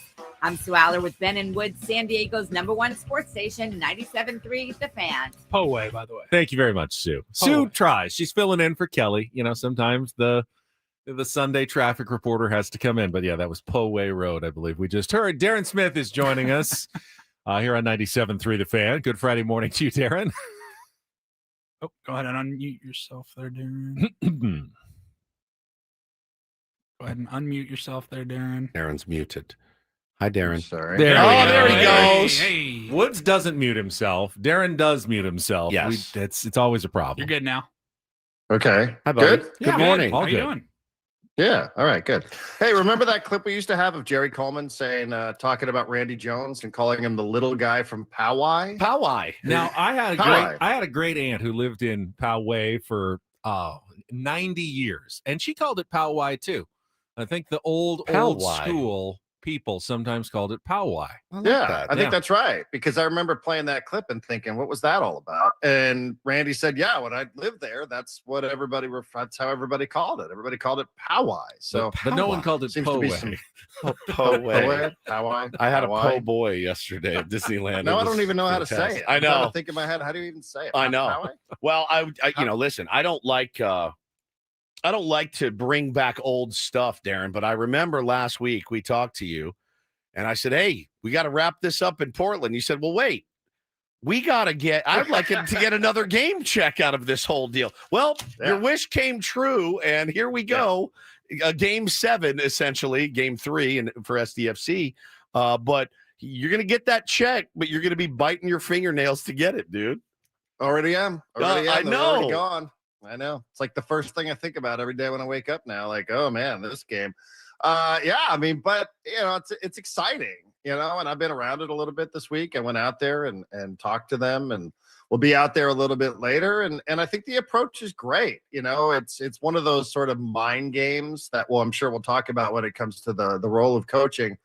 But, it's not like, well, we have to play a game 3. It's like, hey, we get to play a winner-take-all game in front of our fans on a Sunday at Snapdragon Stadium. Like, it's what you came to this football club for, is to play in really, really big matches. No denying what it was that happened on Saturday night and how much it hurt, stung, took one right on the chin, got knocked down. But, there's a level of confidence, as much as you can have, going into a deciding game in a low scoring sport, right? Where, anything could happen. The ball's round and it's weird, and one goal can make a difference. But I really thought that they were had a great headspace to them, and they just were looking at it as a tremendous opportunity to do something in front of their fans and put their names a little bit into the history of all the great sporting events that have happened right there on that piece of property. It's definitely, we talked to Craig Elston about it on Monday, and he said, the one thing that bothers me a little bit is that Portland now goes, great, we know exactly how to beat these guys. We just get them to PKs. And, has there been more of an emphasis on, like, that would make, as the coach, it would make me panic, because I'd go, we're going to have to score 4 goals, like, out of the chute, and then play defense. It would change it. For me, I know Mikey Varas is not a guy that's going to go in there and panic. I know that. That's why I'm here and he's where he is. But, what is your kind of perception on Craig's take that Portland now knows, they can play completely different and, just try to get it to PKs at the end? Yeah, they can try. But that's an easier thing to say than to do. And, I think that's one of the fascinating aspects of the game, is that there's not going to be, unless I'm totally, will be completely shocked. SDFC is what it is. They're going to come out there with the same formation. They probably will come out there with the same lineup. This is how we play. If we do this, we've won 19, now 20 times, if including the first playoff game. We're not really here to surprise you. Whereas Portland has had 4 different formations in 4 different matches. Portland sort of let's just see what happens in real time. We don't know. We got to figure this out. Sub this guy and sub that guy out. Make a change here, make a change there. Throw a little wrinkle at him. And SDFC's like, hey, we're really good. Like, we're really, really good. And if we execute, then, I think we're going to feel good about our chances in winning the game. So, I do think you're right. I think when we get to the 75th minute here, if this sucker's tied, you're like, oh, man, I really hope this thing ends somehow in regular time. I hope it's not going to go to one of those PK shootouts. But then again, if you think about a PK shootout, like, how unlikely was some of the things that we even saw there? How unlikely is it that you're going to see 3 guys that are going to go over, 2 over the bar, 1 hit the bar in consecutive opportunities. So, I think the plan is like, hey, we've won a lot of games. We're really good. And we are predictable, but, we're predictable in a way that everybody knows, what we're trying to accomplish here. And we're just going to out-execute you. And, maybe the refereeing was a little screwy on Saturday night. There were a ton of fouls called. Mikey wasn't really moaning about that as much as he was just pointing out, hey, they fouled us 14 times in the first half. Like, where were the yellow cards? They weren't there. They were allowed to carry on with a certain style that was advantageous towards Portland. Will that happen again? I'm not so sure. But I do think that they believe that if they play the way that they have played all season long, which has led to all of this unprecedented success for an expansion team, that, that's who they are. That's their identity. And they're going to be fine because it works out for them way more than it doesn't. Fired up. Darren, what's your thought on penalty kicks just in general as a way to decide games in soccer? In baseball, we talk about the Manfred man, but you don't do it in the postseason because that's not real baseball. So you don't do it, but you do penalty kicks in the playoffs in soccer, which is not, real soccer necessarily. What do you think? I'm sort of fascinated by it just because it's the reality. I don't like having to immediately go to penalty kicks. In most of these situations, you will play your full 90 minutes and then you play 30 minutes of extra time. And that's not the case here. This is the situation where you go right into penalty kicks. So why is my light blinking there? Anyhow, I don't love that, especially given like the emotional moment of giving up a goal at 97:48 on the clock. Right. And it's like, all right, 3 minutes later, pick your penalty shooters here, figure it out, I talked to the goalkeeper, Pablo Cisniega, about that this week. How did you go from, oh, geez, I just gave up this goal to like, all right, I got to figure out how to save some penalty kicks now. So I don't love that immediate turnaround.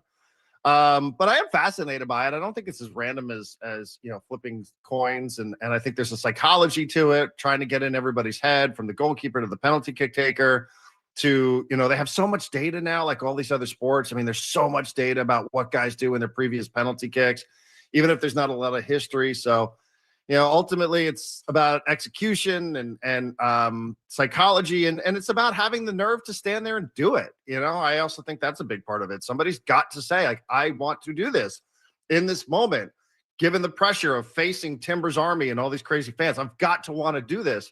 And I think it takes real balls to get up there and say, I will be the person that will go ahead and try to get this done. And I will live with it if it doesn't happen.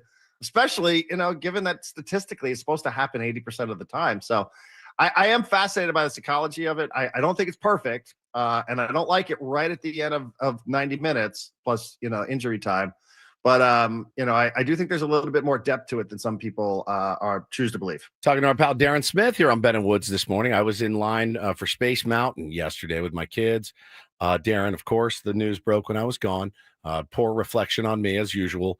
Thank you, Padres and front office, for that. And first thing I asked AJ Preller about, like, did you wait until Woodsy was gone to do this? And he said, absolutely. Absolutely, yes. He did. Yeah. And it happens of course almost every time. But so I'm in line for Space Mountain. I get it. I text Paulie back immediately. No effing way. That was my very first way that I looked at it. And I think I was just shocked. What was your kind of reaction to it? And where do you stand today? Yeah, I think a couple of days ago, I just started looking at this list, and I felt like I was getting fatigued by it. Yeah. The presumed three favorites. I was like, I mean, it feels like there's got to be somebody else, respectfully to the candidates. I do think it was just sort of the fatigue of us looking at these three names over and over and over again. And Craig Stammen, I think the same reaction. Craig Stammen, like it's like what? And then after a minute. You say, you think, okay, let me think through this logically. I think it doesn't take long. You have to process this on a logical level, not on an emotional level, although, good luck to everybody on social media with that. Right. Because you have to start thinking, okay, yeah, I do remember that he was really beloved as a teammate. I do remember that he was a guy that had a lot of history, that he's got a lot of respect. I do know that he's been in the organization. I do remember, you start piecing it together and you start building a case, I think, for why it makes sense more than maybe why it doesn't. It's not exciting, but I don't think it's intended to be exciting. Yeah. I think it's intended to speak to, somebody who the general manager has worked with, who baseball operations have worked with, who, is connected to the clubhouse, who has internal knowledge as to how the organization works, which I do think there's value in that. I'm not saying that an outsider would have been unwelcome, in my opinion, but I just think it required a little bit of thought before you even started wrapping your mind around it, because the name itself in a vacuum is like, that makes no sense at all, until you start thinking about all the things that people have said about Craig Stammen over the years. Well, our pal David J., who you know as well, put in the chat earlier, and I wanted to give this comment some credit because I think he's right. I think the main job of a manager is, you got to get the lineups out. You got to make in-game decisions. You got bench coaches for that. You got a lot of people you can lean on.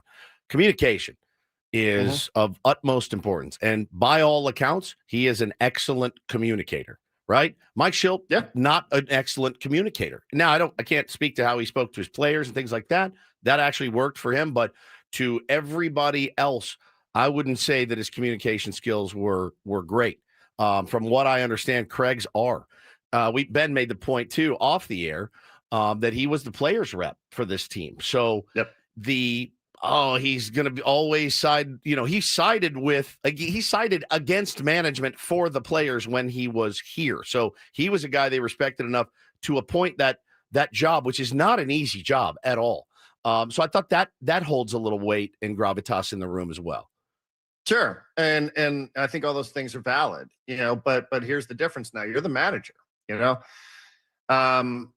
you are an extension of the front office now, right? So, you do work for the team. You are not part of the players union anymore. So, your role has to change to an extent by the definition of your job.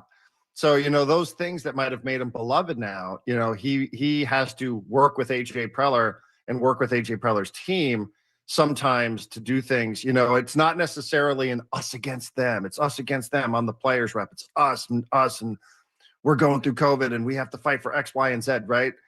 So, I do think there's a little bit of a change in that, but it doesn't make him any less effective as a communicator, and I think some of those character traits absolutely are valid. It's funny, you hear everybody, the way people speak about Craig Stammen, you're like, boy, that was like what people said about Trevor Hoffman too. Like Trevor Hoffman, great teammate. Everybody loved him. Everybody turned to him. It was rare to have a reliever who did all these things, who could communicate with position players and across the board, and everybody would turn to him, and media respected him and the like. Trevor just never wanted to do it, but it kind of makes me wonder if Trevor wanted to be a manager, would he have found himself with this opportunity? But I also think, Woodsy, your point is spot on too. Like, I don't know what these teams want from these managers anymore. Right. And I think that's what makes it hard for us to know, Tony Vitello or Blake Butera, right, or Craig Albert. Like, I don't know exactly what it is that these teams are asking from these managers. And that's also what makes it hard to analyze it on the outside, because, what we all think a manager should look like or sound like, or what a manager's role should be, isn't always matching the job description internally. So, I mean, I remember just a handful of conversations with, I can tell you this, let me forget about my stupid story. I bet you there are a lot of people in that building on every floor of Petco Park that are happy that he is the guy, because, I think they're going to enjoy going to work a little bit more. What does that have to do with results? I don't know. I mean, I don't have an answer on that one, especially since we don't even know what this roster is going to look like and where the organization is going. But I do bet you that there's a lot of people in a lot of different departments that woke up today a lot happier than they were a couple of months ago, and will enjoy going to work a lot more because Craig Stammen is there. He's a guy who did a lot of things. Sounds like a silly thing. You go on the road and you have an off day. Craig Stammen would set up golf for, half the team. And like, he would do all those things. And people would go, well, what difference does that make? John Smoltz used to do that stuff with the Atlanta Braves. So, like, people loved him as a teammate and people love Craig Stammen as a teammate. I'm rooting for him. Again, like I said, I don't think it's one that we weren't going to ever pop champagne and throw confetti on this hire, but it's like, okay, I'm open-minded. Let's see what it is. Darren, we've seen more than our fair share of introductory news conferences for new managers in this town, and in the long run, they don't matter at all. We've seen Dan Campbell look like a buffoon. He's a pretty good coach. We've seen Andy Green won his press conference. No doubt about it. He was very impressive. Wasn't a great manager, but didn't have a lot of talent. At the same time, when you're trying to convince a fan base quickly, what do you want to hear from Craig Stammen on Monday when he is introduced by the Padres? Not much. I mean, like you said, I don't put a lot of value in that. I guess because it doesn't matter what he says to any of us. Mike Schilt had a lot of interesting things to say into a microphone. I think it's more important, what it is that Manny has to say. I guess he could say all the right things and talk about, Peter Seidler's legacy and all that sort of stuff. I guess I would want to just hear him confidently talk about, that he's here to win and that he's convinced. I mean, really what I want to know is, how did he go from interviewing candidates to becoming a candidate? That's like, I want to know that stuff. Yeah. I don't know that there's anything sort of statement wise that's going to get me all riled up and go, yes, this is the right guy. I would love to know that detail. Like, is he watching these interviews going like, God, these guys suck. Like, these guys are a bunch of losers. I could get this job. Like, that's kind of what I want to know. So I don't know that we're going to actually get there, because now he's an extension of the front office and AJ Preller, which means he probably will not be willing to to volunteer a lot of information. But I just think let's find out. Give us a little glimpse as to what it is that has all of your former teammates raving about you and the respect and reverence that they have for you. Yeah, ultimately, I agree with you. What he says on Monday doesn't matter in the long run. I do feel like there is a portion of the fan base that's on the fence about this hire, and sure, he'd like to get a few more people in San Diego behind him. a choice soundbite or two would not hurt his cause on Monday. I've managed I would want him to say, head. wasn't that an amazing win for SDFC last night? Yes. That was epic. That was absolutely epic. Congratulations to Manny Machado, Chrome and Azul, all the way to MLS Cup. Yes, 100%. Jace Tingler, that was not the all-time best I've managed a lot of games in my head. Yeah, not great. That was not great. That killed me. I mean, again, you guys have probably talked to him. Great dude. Fine. It's great dude. Yeah. Great. Yeah. Great. They've all been fine. It's just, can he stay? That I want him to see it to the end. If he's here, please don't walk away and be dreaming of another game. Is he going to go play the Nationals and be like, man, I had some good years here. I just always picture myself in that dugout. If that happens, I think I'm done. I think that's it for me. Yeah. That's it. Yeah. 2 years later, what are you going to be doing in 2 years? That's right. That's right. Are you next in the cycle of people that are going to retire in a couple? Yes. Yeah. I mean, he's young. He's 41. He's 41. Again, good communicator. We'll see, man. It's all about wins. That's really the only. You want your fan base to love you. You got to win baseball games. You can't do that on Monday. You can't win a game on Monday. So. You can't. And, there's also a million questions. Who's going to set up a spring training? These are all the things now that you really have to think about. So, are they going to hire a bench coach or are they just going to go with the same staff? I just, again, give us a little bit of, for people that weren't paying attention, because it's easy to go find these old clips of him from Zoom calls during COVID and be like, I don't know, not very inspiring to me. But, just give us, I think let us in a little bit. Show us the side of Craig Stammen that was so beloved to everybody, apparently, that came across him. And I think you'll be fine. I think that's, again, not really fully understanding even what a manager, what his job is anymore in 2025. Like just give us a glimpse of that. And I think you're headed in the right direction. Darren, appreciate it. Have a great weekend. Good luck to SDFC on Sunday. Hopefully when we're talking to you next Friday, it'll be about a conference semifinal matchup coming up in another week or so. So good luck to the team, and we'll talk to you next Friday. Excited for it. Thank you, guys. Appreciate you. Darren Smith, love having him every week on our David P. Shapiro fan hotline. David P. Shapiro criminal defense attorneys helping good people regain control of their future when charged with a crime since 2010. Visit davidpshapirolaw.com. When we come back, second half of Ben and Woods includes Take on Woods. We got our biggest fan announcement. We've got a still NFL threesome that we didn't get to yesterday. And when we return, the surveillance state is real. Oh, Big Brother is listening. We will explain when we come back next year on 97.3 The Fan.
All right, we're halfway home on a Friday. Ben and Woods, 97.3 The Fan. I would say it's great to be back with you guys, but holy smokes.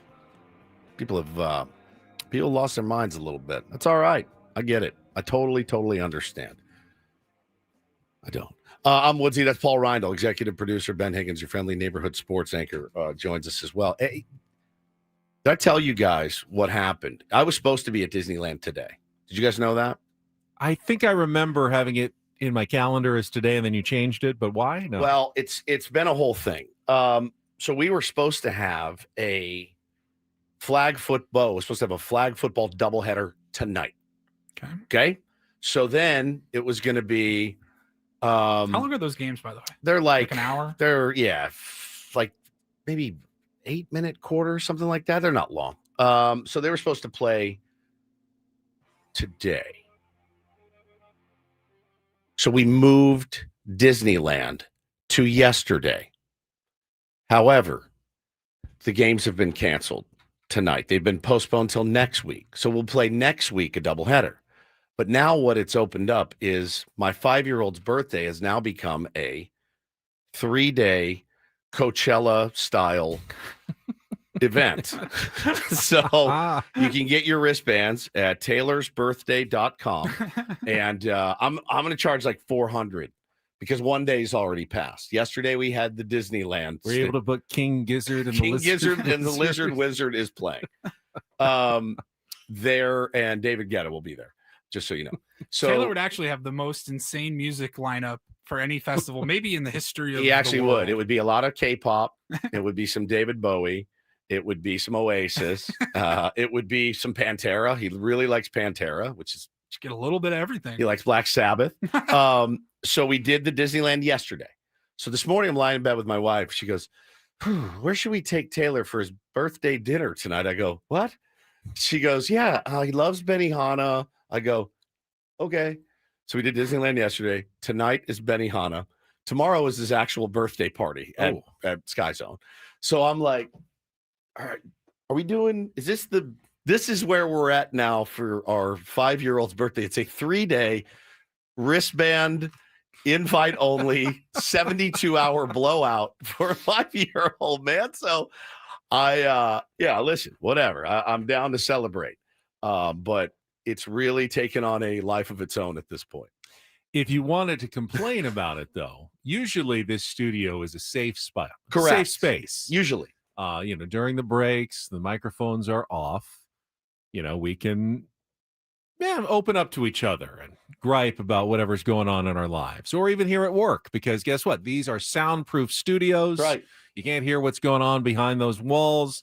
It's a tight circle in here. We're in the circle of trust, Greg, right here, the three of us. Yeah.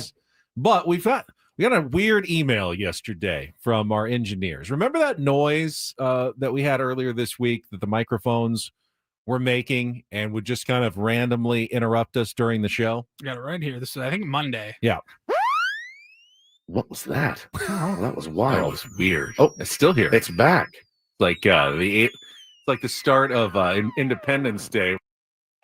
It was almost like that high pitch, like a dog whistle, like that dog noise that triggers that. Yeah. It was almost like that high of a frequency. It was. And so we didn't know if it had just happened on our show. Turns out they've been experiencing this for a while, and they've heard it. It goes out onto the air. It goes over the stream. Everybody hears it. So it kind of freaked us out. So we asked the engineers, and they said they're going to look into it, and they have done extensive work, and they think it may be from a microphone. They're just not sure. Now, I haven't heard it today. I haven't heard it at all until you just played it. That was actually, we played it.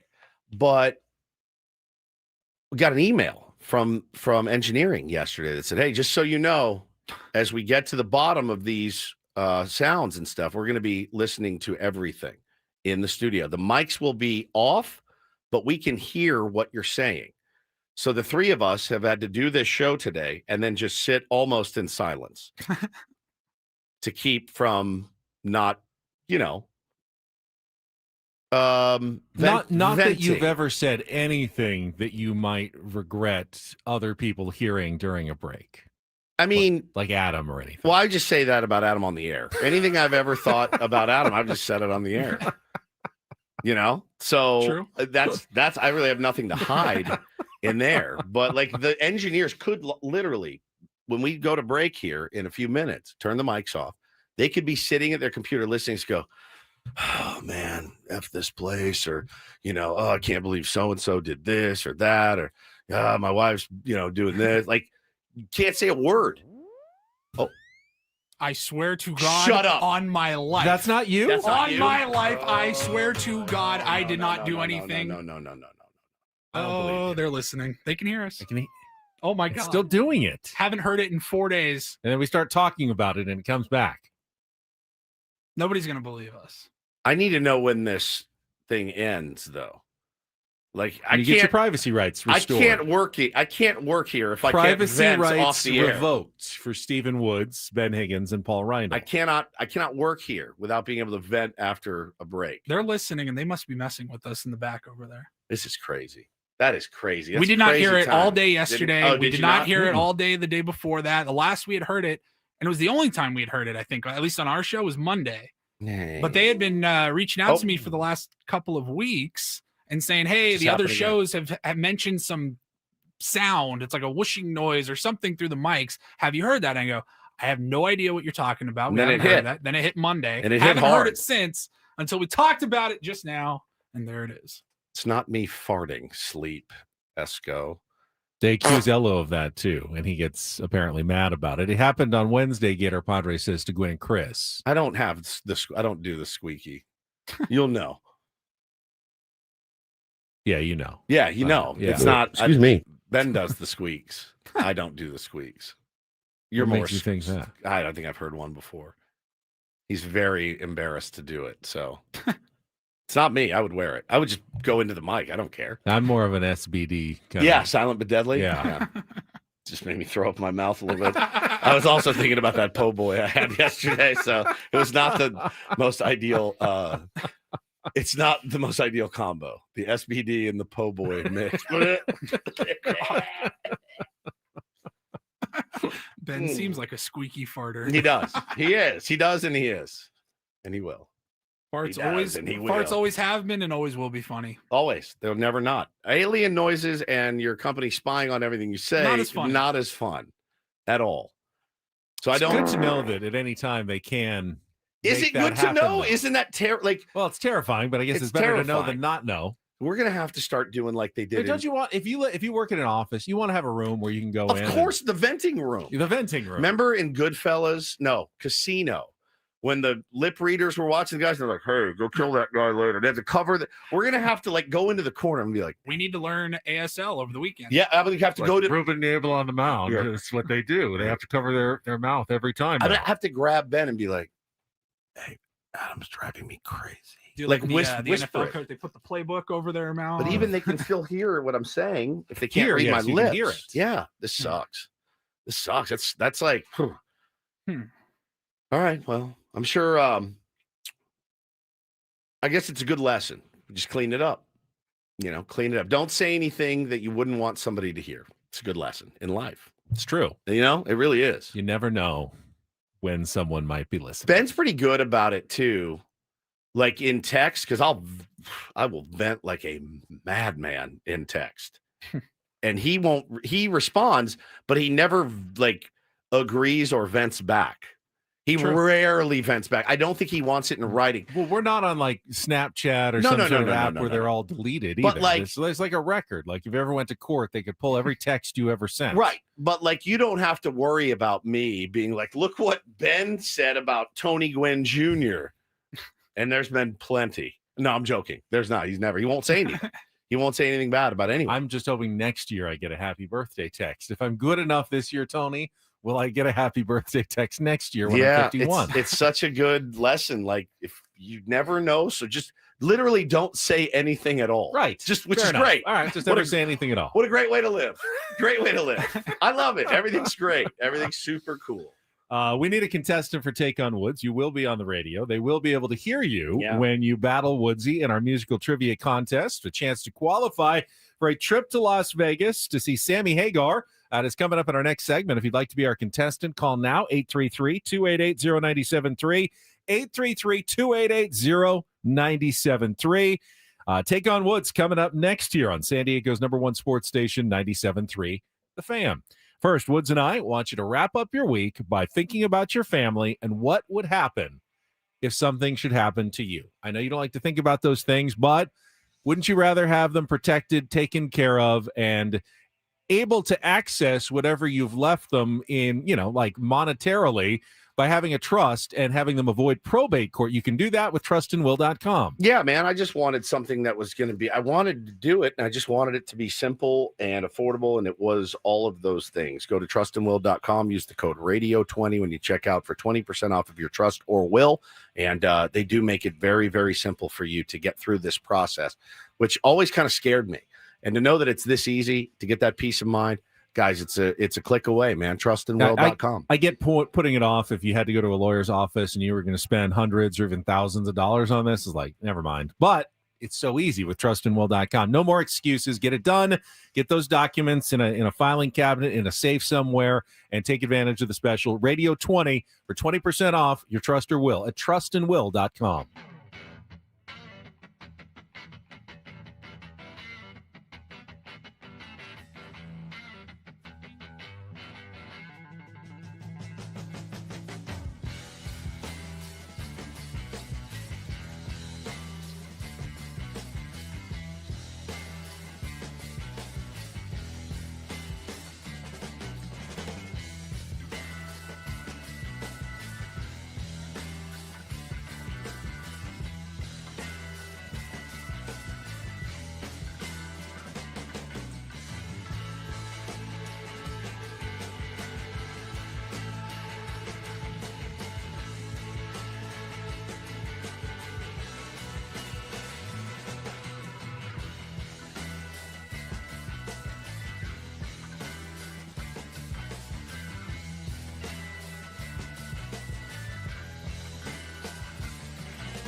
Hey, player, this is all yours.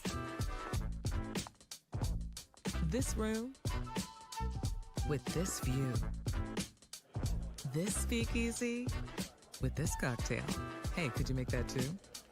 The spa with this. Ah. And this pool on this roof. This is all for you. The all-new Hamul Casino Resort, now open.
Had Darren Smith on in our last hour on our David P. Shapiro fan hotline. David P. Shapiro, criminal defense attorneys, helping good people regain control of their future when charged with a crime since 2010.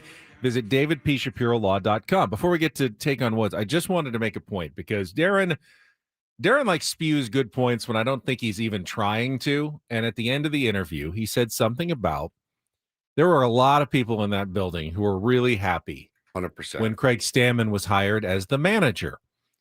And we remember the story that came out when Mike Schilt left, that there were some people in that building, members of the coaching staff and the staff, who did not feel that they were treated that well by Mike Schilt.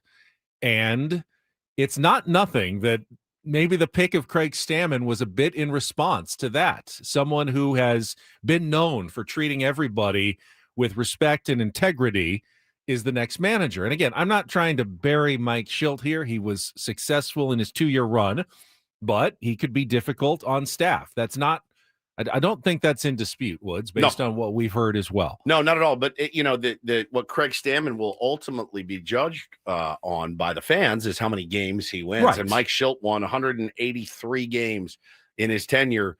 That's. But I don't think Craig Stammen has lower standards than Mike Schilt either. Absolutely not. He'll have high standards when he comes in. I mean, he doesn't want to come in here and not win baseball games, but that's what he's, I think, going to ultimately be judged on as far as how he does as the manager of the San Diego Padres, his wins and losses. And I feel like, I do feel like these days it should be more of a total package. It's tough to get the guy that's great with the media, guy that's great with PR, guy that's great with the team, guy with that's great on the field, like the total complete package. Maybe it's John Schneider, maybe it's Dave Roberts, right? Like maybe it is, but it's hard to find those guys. We have not been able to find one yet that gets all of that. Got some parts of the package. Parts of the package. Certainly. Yeah, for sure. Could Craig Stammen be the whole package? Well, time will tell. We'll find out. All right. Right now, though, let's get to our game. We got a contestant on the line. It is time to take on Woods.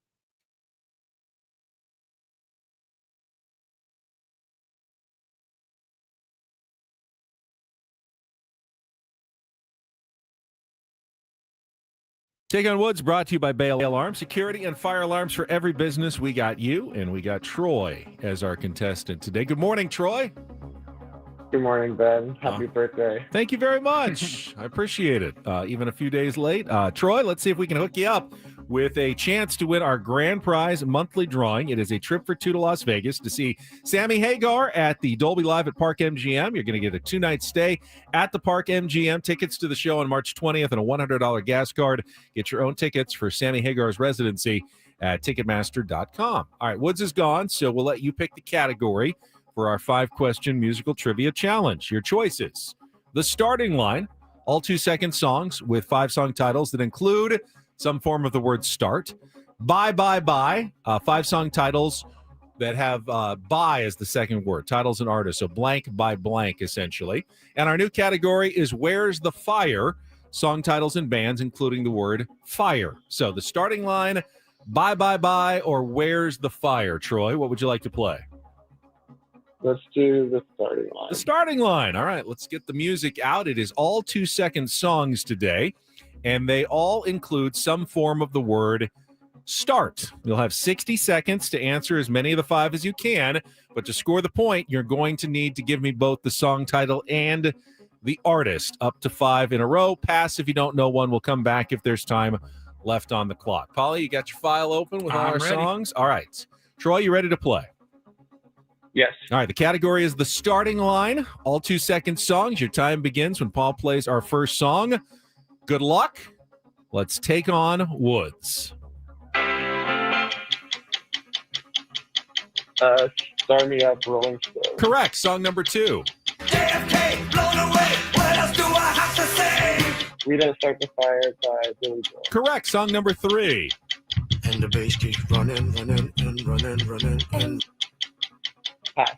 Song number 4. Gotta Be Starting Something, Michael Jackson. Wanna Be Starting Something. I'll count it. Song number 5. Pass.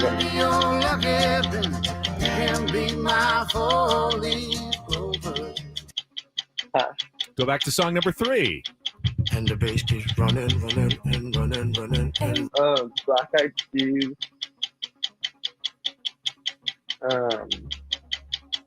Let's get it started. Correct. Song number 5.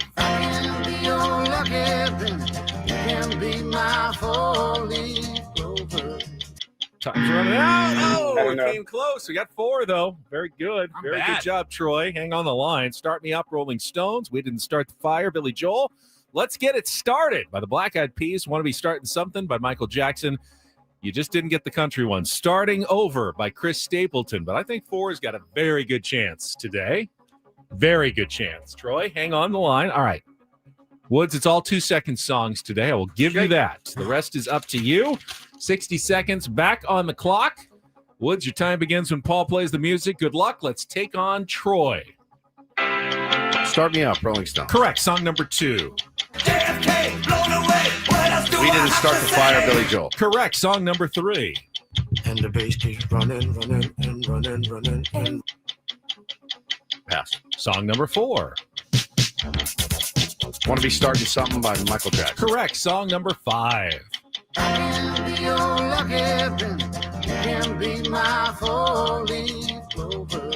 It's Chris Stapleton. It is.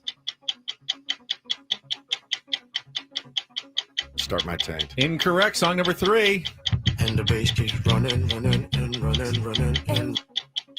Now you need this. Let's Get It Started by Black Eyed Peas. It is, Wow. and that pulls out the tie at 4-4.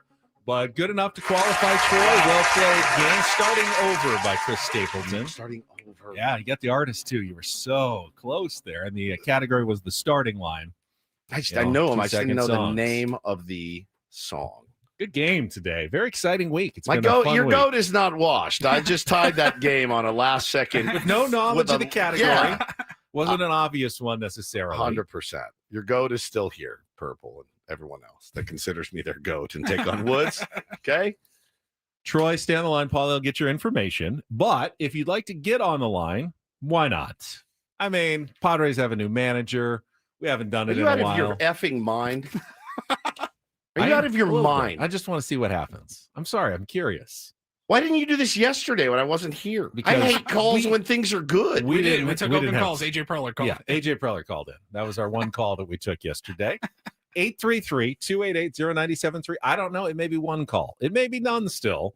But if you want to get online, this is your one and only chance, probably. Fourth down, time to punt for Ben and Woods. Sound Next. Oh, kill me. on 97.3 The Fan.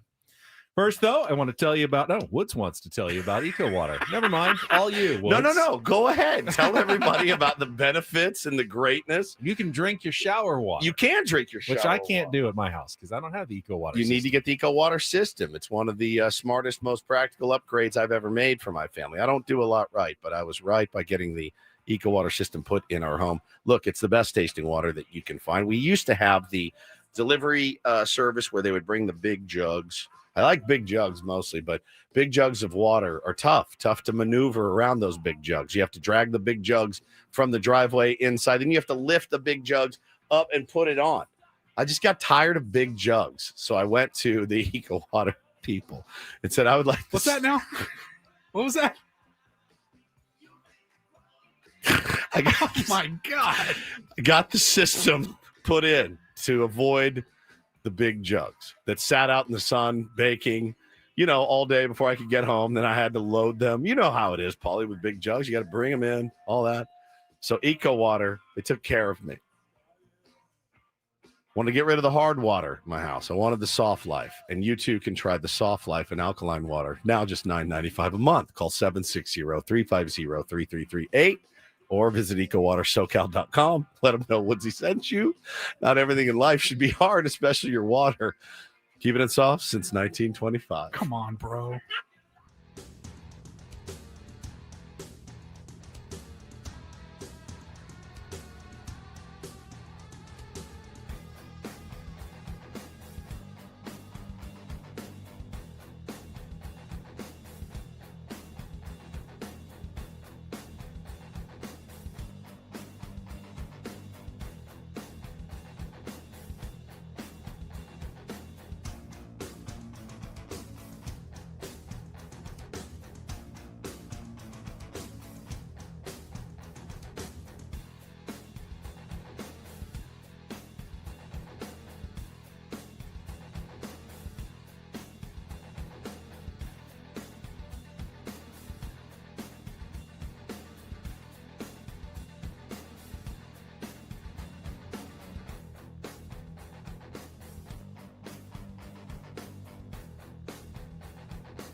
Hey, player, this is all yours.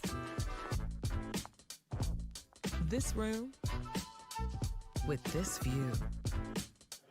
This speakeasy with this cocktail. Hey, could you make that too?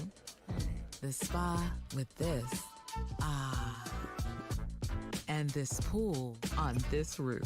This is all for you. The all-new Humul Casino Resort, now open.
Yeah, very surprised, and not a negative surprise. Just a name that we didn't even know was in the running, and somebody that I didn't know was willing to step into that role as soon as he has. But I couldn't be more excited about it, man. I mean, obviously, maybe slightly biased because I've gotten a chance to play with him, but that's also experience that gives me a strong feeling that he's going to be really good in this role.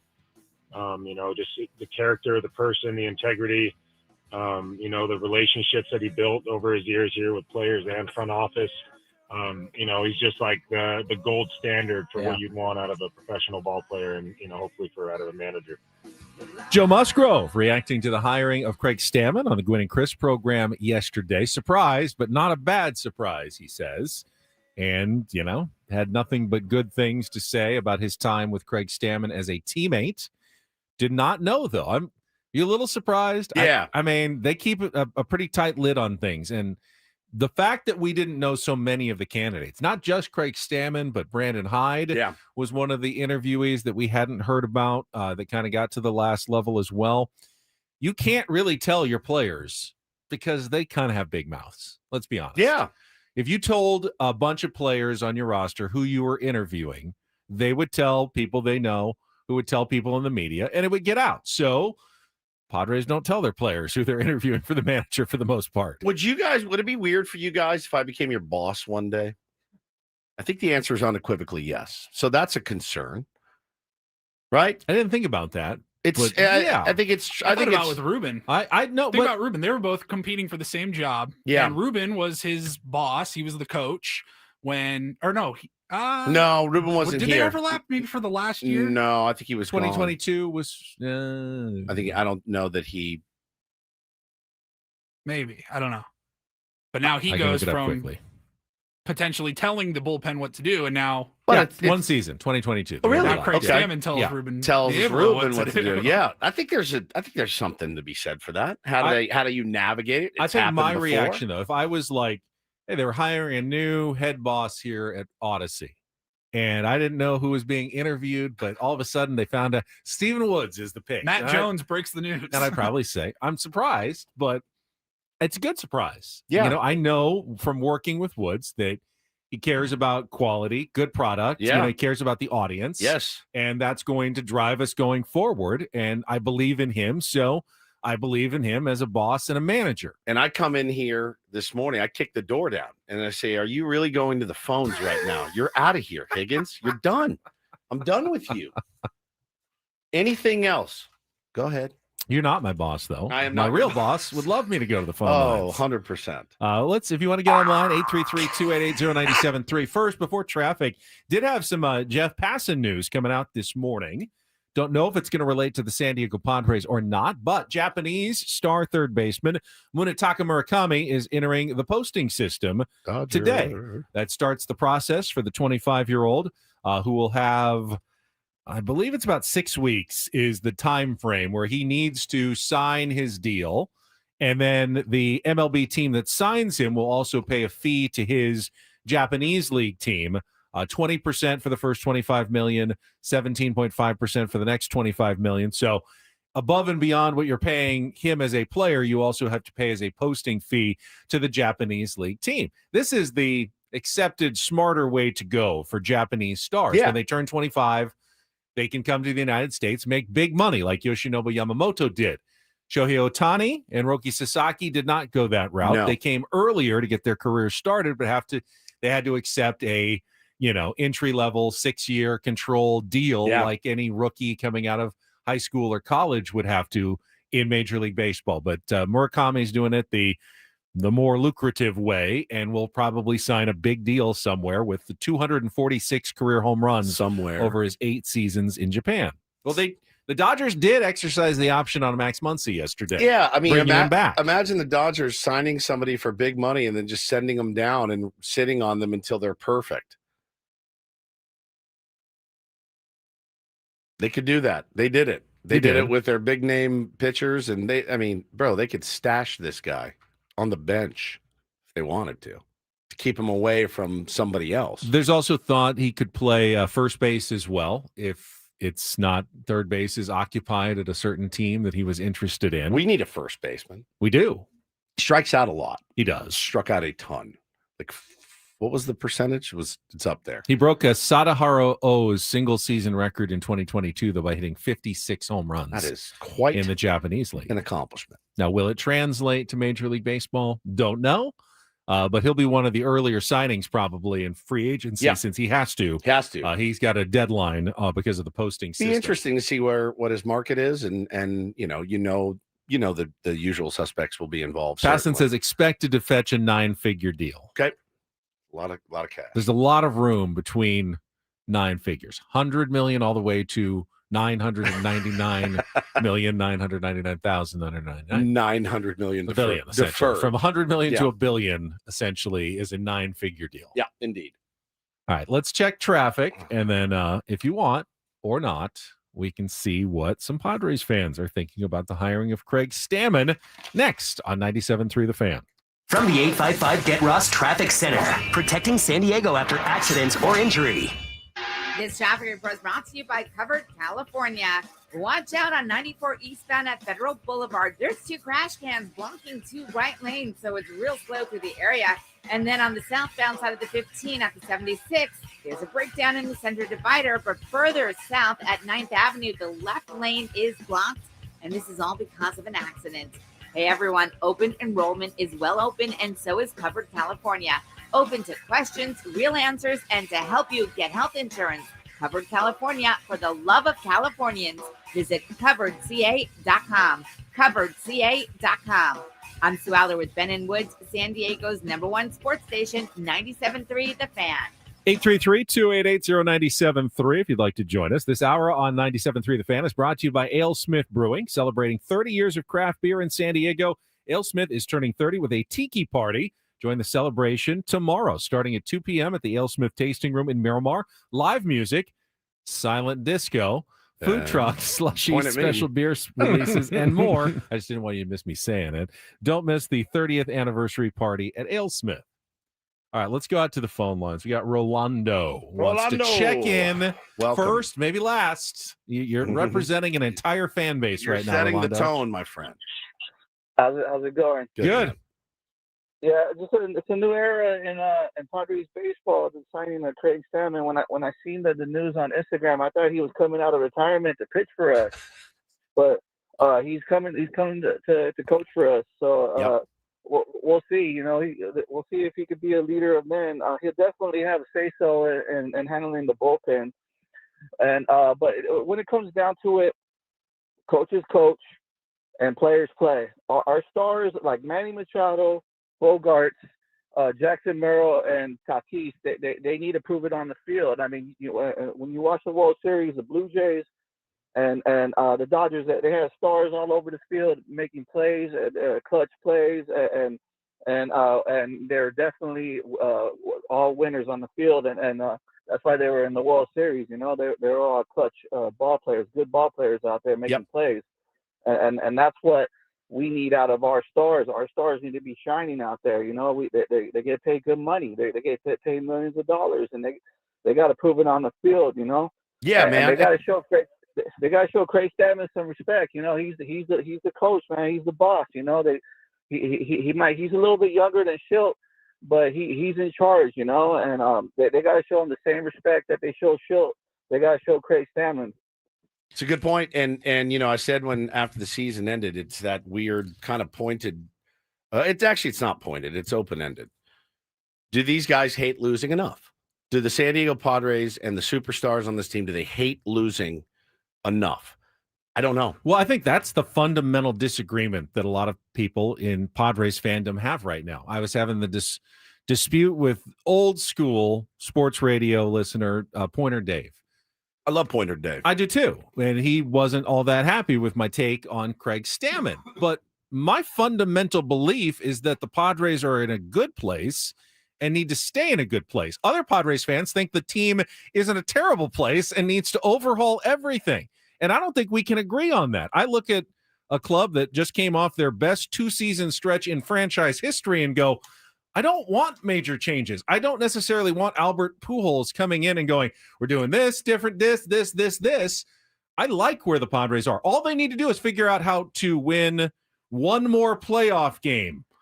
You know, and then a bunch more, move on. Yeah. But exactly, they were one win away from moving on, and who knows where they would have gone after that. And Ray makes the point too. 100%, Ray. Our offense was bottom of the league. That cannot happen again. It cannot. You know, and we mentioned earlier in the show, you want to get this fan base back re-energized, hire somebody that you and we can feel are going to get these guys swinging the bats the way that they're capable of doing. I don't know who that is. Is it the guy that runs Driveline? Maybe. Is it Barry Bonds? I have no idea. They've tried everything. They've tried Mark McGwire to Michael Berdar. That's the spectrum, essentially, of hitting coaches. Yeah. I mean, you have gone from one extreme all the way to the other in trying to find hitting coaches, and sometimes they work for a little while, and then they don't again. Yeah, it you know, obviously with the offense, man, nowhere to go but up, really, like next season. But you can't finish 28th in homers and, 15th, 16th and slug and things like that. You just can't. It just cannot happen. You're not going to win anything in this modern age of baseball by having that. So you want to re-energize the fan base, make a really splashy hire of a guy that's going to. That is one area, Ben, that needs like almost an overhaul, right? I think offensively, they definitely need to. And that was one of the first things we heard when, John Seidler sent his letter at the end of the year evaluating in the organization. I read that as offensively, we need to make some changes going forward. And I expect the Padres will do that. I've come to understand, though, fundamentally, if you think the Padres are in a bad place, you're not going to like the hiring of Craig Stammen. Correct. I personally think the Padres are in a good place. You're not wrong. It's a valid opinion to think the Padres are not in a good place. Sure. But I also think it's okay for me to think that back-to-back, the best seasons in franchise history, 2 years running, is not the worst place to start from, and you don't want to go back to ground zero. You don't want to start from scratch. You don't want to start from scratch, certainly. And I don't know that, bringing in a guy that's, again, all the pros are good communicator, former player, knows the organization, has the respect of the guys in the locker room. That's good. Those are good jumping off points. The cons are not the splashiest name of all time.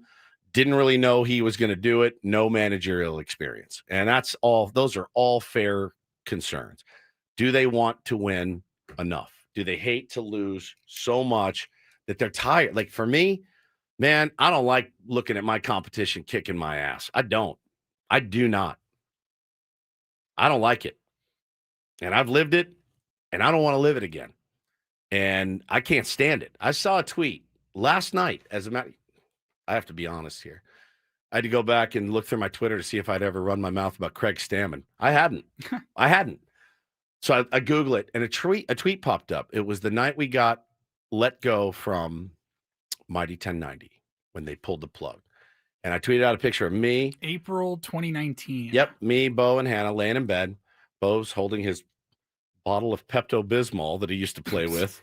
It's the three of us. And I said, hey, thanks so much for all the kind words, the text messages. I really appreciate it. This is my team, and we don't lose. And we don't, and we haven't. And so I hate to lose. I hate it more than anything on the planet. I don't want to see my competition beat my ass every single winning, year. Though? I mean, in radio, did you break your water? Whoa. What is that? Is that the table? This table leg has just come out. That's not a good sign. What did you do? I didn't do anything. Of course you did something. Fell. Woods lost an entire leg of our giant table here that keeps the station from falling apart. I just, to go back to that. What do you count as winning, though? In baseball, is there only one team that wins? Yeah, World Series. Okay, but in radio, is there only one team that wins? Yeah, I mean, not one. You like to think that we win, but there's other radio shows in town that probably think they win also. How can we both what you win? want? The numbers are tell you who wins and who loses. It's right there for you. Well, I mean, it depends on how you read the numbers. Not really. There's probably there's a Spanish language station that's doing better than us. Do they win? Well, yes, they win. No, they're not competition. We don't. Are they? We Or don't are they speak not? Spanish. No. Yes, if we decided to do our program in Spanish and they beat us, then we would lose. You know, so it's right there for you. I don't like to see my competition. Can you control everything about whether we Absolutely win or not? not. You cannot. Absolutely can you? not. Just like you can't You really cannot. in baseball. You can't control everything. Things got to go. Things got to go your way. Yeah. You know they do, and I've always submitted that it takes an insane amount of luck. Can to win you a World do Series. everything right and not win? Correct. Yes. The Blue Jays played better than the Dodgers and still lost the World Series. So can you do things wrong and still win sometimes? Yeah. That's true too. Of course. And if you are doing things wrong and winning, you should change. That's, I think, the toughest for people to accept. When you're doing things wrong, but it's working, you still should change and you should start doing those things right. And then you may do everything right and you may lose because that's how sports works. It doesn't always follow the straight line. But are the Padres doing things right or are they doing things wrong? Well, I mean, you look offensively, they're doing things wrong. They're not getting the results for sure. And I think they should make some changes based on that. We didn't get unlucky. You know, we didn't get They insanely weren't doing unlucky. the right thing and just not getting results. Yeah, they were doing the wrong thing. It didn't work. It didn't work. The strategy, the philosophy, the get a guy over to But win by why did it one work run. the year before when they hit 190 home runs? They didn't do that. They had a different philosophy. Different philosophy and different personnel. You know, you lost different Same hitting personnel. coach. Same hitting coach. 100%. But when it was working really well. Yeah. Victor Rodriguez was the hitting coach in 2024. Maybe it was personnel. Maybe it was losing Higgy and Profar and guys like that. And that's on AJ to not fill those and management and ownership to not get similar personnel. We all in. probably expected 20 more home runs from Jackson Merrill alone. You know what I mean? Yeah, for sure. Just the way he was Toddy, hurt, correct. It just didn't happen. And by the end of the season, he looked pretty much like Jackson Merrill again. But for much of the season, he wasn't. Was that philosophy or was he hurt? I mean, there's a lot of factors that go into this. For sure. A lot of factors. All right, we'll take a timeout. We got to one call in that segment. Will we get to more? I don't know. We do have a Rindle Report to get to. We've got a football threesome, a super sexy Saturday Stinkfest college football schedule as well. Don't go away. Final hour of the week of Ben and Woods coming up next on San Diego's number. Oh, and a biggest fan next as well on 97.3 The Fan.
Ben and Woods. Before we get to anything else, 9 o'clock means it is time for another biggest fan announcement. And if we get our biggest fan to call in the next 10 minutes at 833-288-0973, we will have a perfect first week of biggest fan qualifiers here on the Ben and Woods program.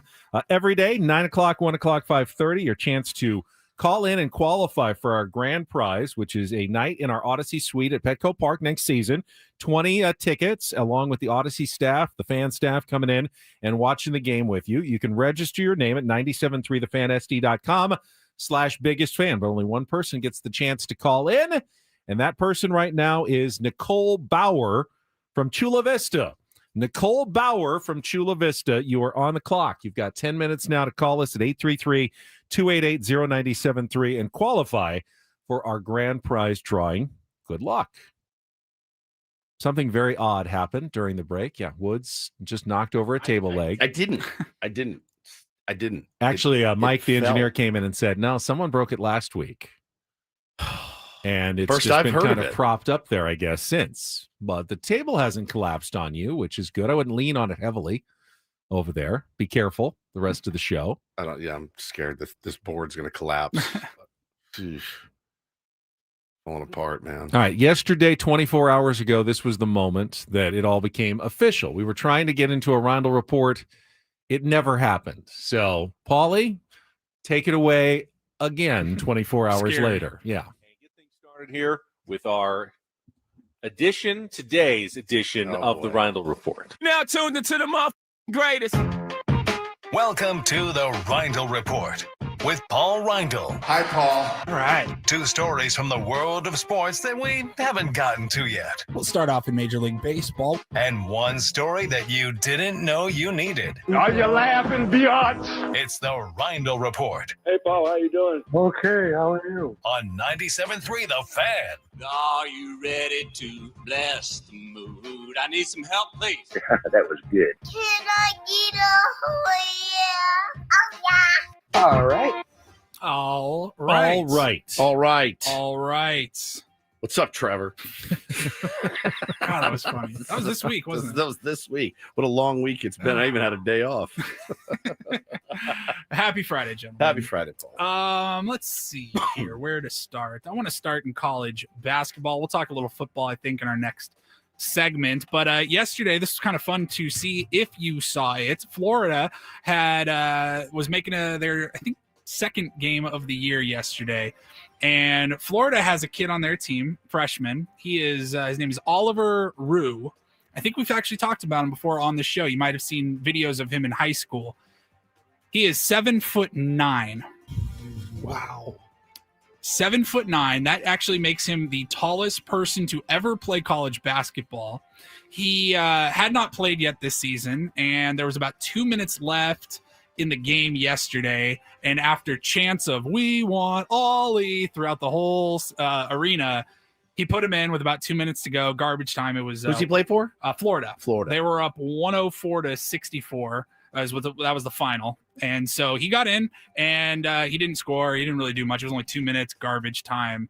But to see a 7'9" guy on this court, it was unbelievable. I saw a side-by-side of another player on North Florida's team who was 6'8", and he's looking straight up at this guy. It's wild. Whoa, he is a big dude. It almost looks like he's AI or something. Yeah. Like, put like a double-sized player out on the court. He is massive. And he doesn't look... No, he doesn't look...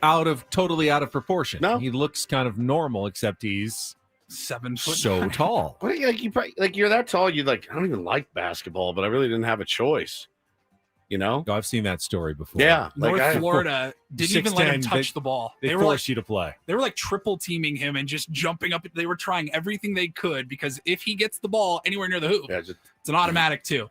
And his arms, I mean, probably 4 feet long, right? Like it's an easy just lay in. They've had to start double teaming Wemby now. Yeah. Like pretty much every time. And they've slowed him down a bit, but he'll adjust and they will adjust. That height it's truly an advantage if you can make it work for you. He's probably that kid that was in like 8th grade that was 6'7", and the coaches are like, "You're playing." He's like, "I don't want to play." I don't like basketball. I'm not even that coordinated. Like, you're playing. I always felt bad for those kids. They had those kids when I was in school too, like just big dudes, and like, guess what? You're going to be on My our brother offense. played with one of those guys in high school. You're going to be on the offensive line, like a college scholarship. And yeah, I won't say who, but it was like, I don't really like this game or this sport, but I'm 6'11", and they're making me do it. Tessa in the chat, she goes by It's Tall Tessa. She said 7'9" would be my ideal height match. How tall are you, Tessa? What size shoe does 7'9"? 7'9". She said would be ideal for her. Maybe she's tall. I mean, she goes by It's Tall Tessa. I would imagine that's your name. 7'9". 7'9" is staggering. He is 2 inches taller than Manute Bol. How tall do you have to be? 3 inches taller than Yao Ming and Sean Bradley. Nowadays, yeah, 6'4". I think. So I'm on the edge of tall. You are tall. I'm tall. I'm I think we're tall. 6'1". You and all Paulie of us tall. Are I'm you not tall? You're not tall Not anymore? compared to you Back guys. in the day, 6'1", you were tall, but now, yeah. I don't know if it's considered tall anymore. I think the average. What's the average height of? Yeah, American male. The average male height in the U.S. is 5'9". Oh, so I'm tall. We're all tall. You are tall. Thank God. 4 inches taller than the average American.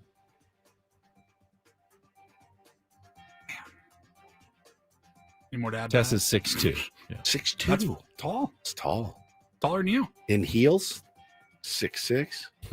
Tall drink of water. Very tall drink of water. Oh boy.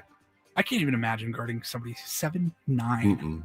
Can't imagine. When I was in high school, can't you imagine can. guarding anyone Well, 6 feet. Maybe Paulie can't. But remember when you play against your dad, like in pickup Yeah, basketball, and he was so much taller than Yeah, you? he just You're bodies Yeah, you. but your jumping dad up also and couldn't reach up and reaching dunk up. it. Yeah. I had to guard a 7-footer one time. 7 I foot. was in high school. I hadn't grown yet. I was like 6 foot, 6'1", and just like looking up another foot. My buddy had to guard Kevin Garnett in high school. Oh my the guy dropped 50 on him. He said it was the worst night of his life. The 7-footer ended up getting a full ride to Gonzaga. Mm-hmm. Great basketball school. He like never played. He played like a minute a game. He never really developed much of a game at all. They gave him a full ride just because literally he's 7 feet tall. Just in case. Like just in case we need to throw one up. And I remember following it. He was a couple of years older than us. So after he graduated, I remember following him, see what he's doing in college and everything. And I go, this guy sucks. He averages like 1 point a game. Yeah. You're 7 feet tall. It actually made me mad because that guy was probably 6'7" in like middle school, maybe. And I'm like, at that point, when you hit like a certain height, you know you're going to be tall. You should be in every basketball camp you can possibly get yourself working on into. your game. Because even if you can kind of play the game, you'll be drafted in the first round if you're 7 feet tall. It's true. All right. That's it for sports today. We got a story here out of Maine. A very large healthcare system out there had to apologize this week because, well, they sent letters to over 500 patients in the hospitals and their healthcare clinics. And these letters told the patients that they were dead and that they were sorry to hear that. And it also had information on what to do with their estates. Just to reiterate, all 531 patients were alive. They might have been sick. They were getting some health care. Oh, they were alive. They got these letters that were supposed to be sent out after they pass. There was a glitch in their You should never healthcare send a letter system. to the person who died anyway. It doesn't matter. Well, I think it's addressed to the regarding family. that Okay, person. it was regarding. Okay, it wasn't directly. Sorry to to that hear person. about Mike. Right. Here's what you do with his estate. Mike opens the It letter. says the letters expressed condolences and explained information on how their next of kin can handle and resolve their estates. It's called Maine Health was the company. They are saying that they had an error in their computer system that led to this mistake, and they sincerely regret the goof. But yes, 500 But patients. imagine if you're like sick, And Like, you if don't you're know like, what's you going don't know on. what Yeah. the future holds. Well, none of us do, but you're ill, and you're like, I'm getting treatment, and then you get a letter from the hospital. He's done. He's done. He's done. So this is what We know you it. do. We just haven't told you. Yeah, yet. we haven't called It's him. already in our system. It's already in our system. We have him. We have him. Marked. He's on the list in our Deadpool. He is on there. He's on our Deadpool. So start making plans now. Go to trustandwill.com. That's terrifying. Oh man. And then finally, gotta be a little careful with this story, but it's actually sports related. I like these. Ben does not. Look at his face. No, he doesn't. NFL player Matt Khalil. Oh. And I don't know if is he still playing in the NFL? I saw this. This is former NFL player Matt Khalil. Well, Ben should like this story. He can relate. Yeah, well, he sure can. If a picture tells 1,000, what does they say? What's the phrase? A picture tells 1,000 words. Worth 1,000 words. Yeah. So Matt Khalil, former NFL player, his wife, or I guess I should say ex-wife, His ex-wife. Haley Khalil. Mhm. Now she's an influencer, content creator, Twitch streamer. Yeah. She was life doing coach, right? Same thing. Yeah, she was entrepreneur. Entrepreneur. She was doing a live stream on Twitch with somebody else, and they were talking about her personal life. And she opened up and gave some details about why her marriage with the former NFL player ended. It's not what you would think. No, they're actually they left on really good terms. Yeah, it was not infidelity. It was not he wasn't present. It was. I watched the clip and she danced around it and couldn't really even actually say verbatim exactly what it was. She wrote it out on her phone and then slid her phone across the table to whoever was talking with her, and they go, "No." She said yes. Yeah, the biggest factor in why they got divorced, The biggest fan, if you will. the biggest, and I emphasize the word big, was her husband's part of his body, his equipment, his tenderness, so big that they could not the intimately enjoy their marriage to each other. And in fact, she was in extreme pain, and she said, I talked to doctors, therapists, whoever I could to try to figure out if we can do this. And that was not something that we were going to be able to do. And she actually looked at, no, I'm not joking when I say this, liposuction for him to go into a room and go, thump, and then they thin it out, make it more palatable, make it easier. She said, I was going to try it all. Reduction surgery of some sort. Therapists, doctors, not even lying. I looked up lipo just to be able to do that with her husband. To see. She's like, I want to stay married to you, but I literally cannot. She said it was kind of funny, honestly. It's like my life is a comedy, and it kind of just writes itself. And the guy, that was the biggest factor in your marriage. She goes, literally, yeah, our whole marriage, this was a problem, and it just got to the point where I don't know that we can do this anymore. They left amicably. The guy, whoever she was talking to was trying to get her to explain a little bit more. She said he's probably in the 0.01% of the population. It was like 2 Coke cans stacked on top of each other, maybe even a third.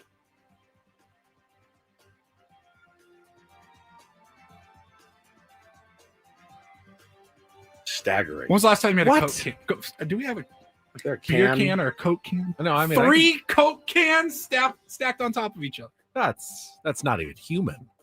That's not human. There's no way. There's no way. Pringles can. Carlos. There's no way. Somebody just said I'm red. I'm not red. Am I red? Well, it's because look who I work with. I keep looking over at him. Yeah, what's it like, pal? It's just no way. I mean, there's got to be some sort of exaggeration there. And don't be envious. Sounds horrible, actually. Yeah, terrible. Well, no, I mean, it literally ended his marriage. It ended his marriage. Yeah, he got remarried and she's having a child. Is that true? Yeah. And so my first thought was, who's that? What is she? I gotta get a look at her. Her parents are like, really likes oh, Coke. God. Yeah, big Coke drinker. Oh, my ears are burning. I don't know why. I don't know why. Ben, any comments? No. None. I didn't think so. None at all. Other than somewhat skepticism, perhaps. You say that as a fellow. Yeah. It's too much. Too many people talk on podcasts, in my opinion. If I never knew that about Matt Khalil, I would have been fine. True. I would have been fine. can't believe you do that story. I think we got through it pretty well. We'll see. We'll see. On a completely different note, stories here. We've got a day-old football threesome coming your way. Man, I thought you guys would do it yesterday. We were going to, and then, of course, they named a manager, so we never got to it. We will still get to it. I even have a Saturday schedule for you coming up as well. Take a quick time out. More Ben and Woods on the way on San Diego's #1 sports station, 97.3. The Fan. Maybe Matt Khalil should have tried stfatloss.com. I don't know that that's how it exactly works. how it works. Do they target certain areas? Because I've got a couple little love handles. Wait, are you telling me my diet can change that part? I don't think so, but hey, sounds like they were desperate for options. If you're looking to lose weight everywhere, though, I can not highly recommend enough, more highly recommend stfatloss.com. It's how I lost 40 pounds in 60 days. Did it 2.5 years ago during the summer. Lost up to 1 pound of fat per day, eating real foods that I like. That was the difference for me. Ate a lot of chicken and steak and vegetables that I enjoyed. Ate them in the right portions at the right times based on what my coach, my counselor was telling me. And I lost the weight fast. But then, and here was the magic part, when I was done losing the weight, I was able to keep the weight off and have kept the weight off for over 2 years because I was still eating mostly the same foods. When you go back, you're not going off of mixes or bars or shakes. You are still eating regular foods. It makes a huge difference. There's no exercise necessary, no injections. You're doing it just with the way you eat and changing yourself, changing your metabolism with stfatloss.com. Go online, set up your free consultation, find out how it can work for you, and you start the program now. New you as the new year rolls around in early January. No New Year's resolutions for you. You'll already be down to your ideal weight thanks to stfatloss.com. That's stfatloss.com. Results may vary.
player, this is all yours.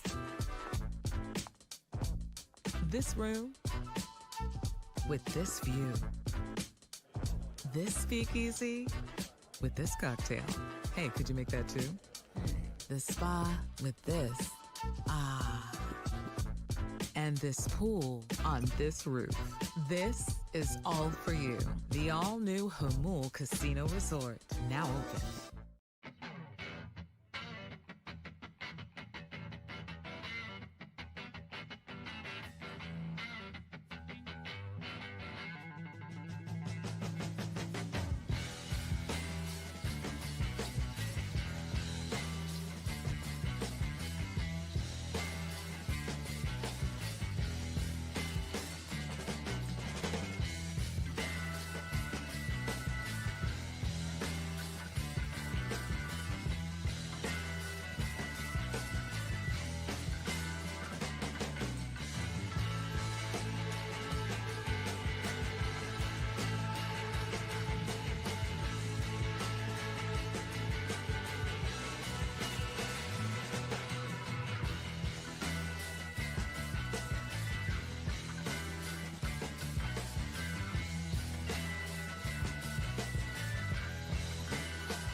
Talking to you. Okay.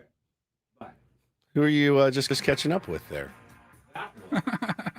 In the middle of that was Dr. Lauren Foster. He was my politics professor, advisor, and golf coach at Pomona College.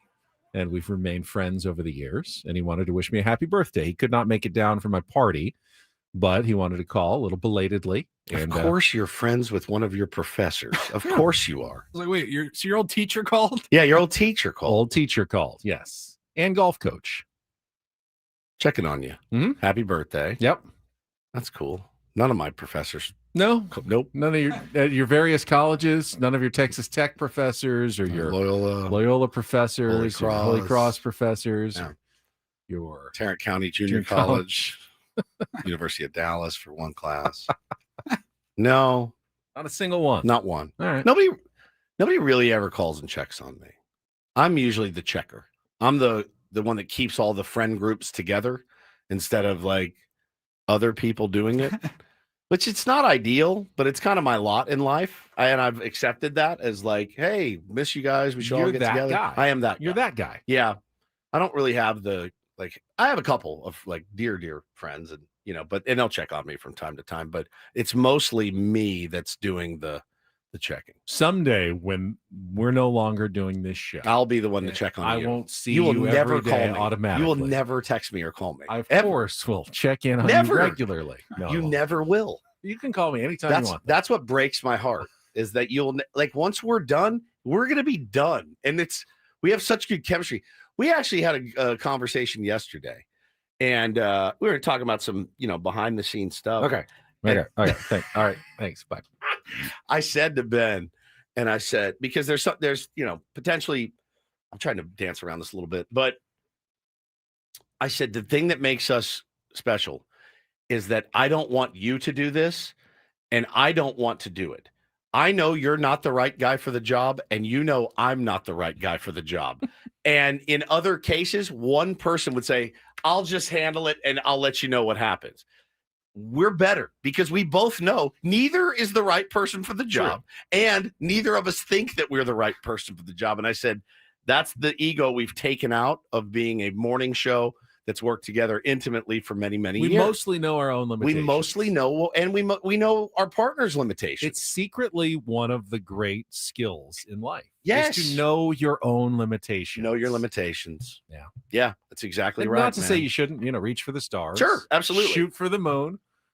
Don't pigeonhole yourself. But at the same time, recognize that everybody has strengths and weaknesses. Correct. And if you can figure out where some of your weaknesses are and complement yourself with other people who can help you out, that's a good thing. That's right. And knowing, I'm not the right guy is part of the journey of coming to that realization to say, I'm not right for it. Neither are you, but I'm not right for it.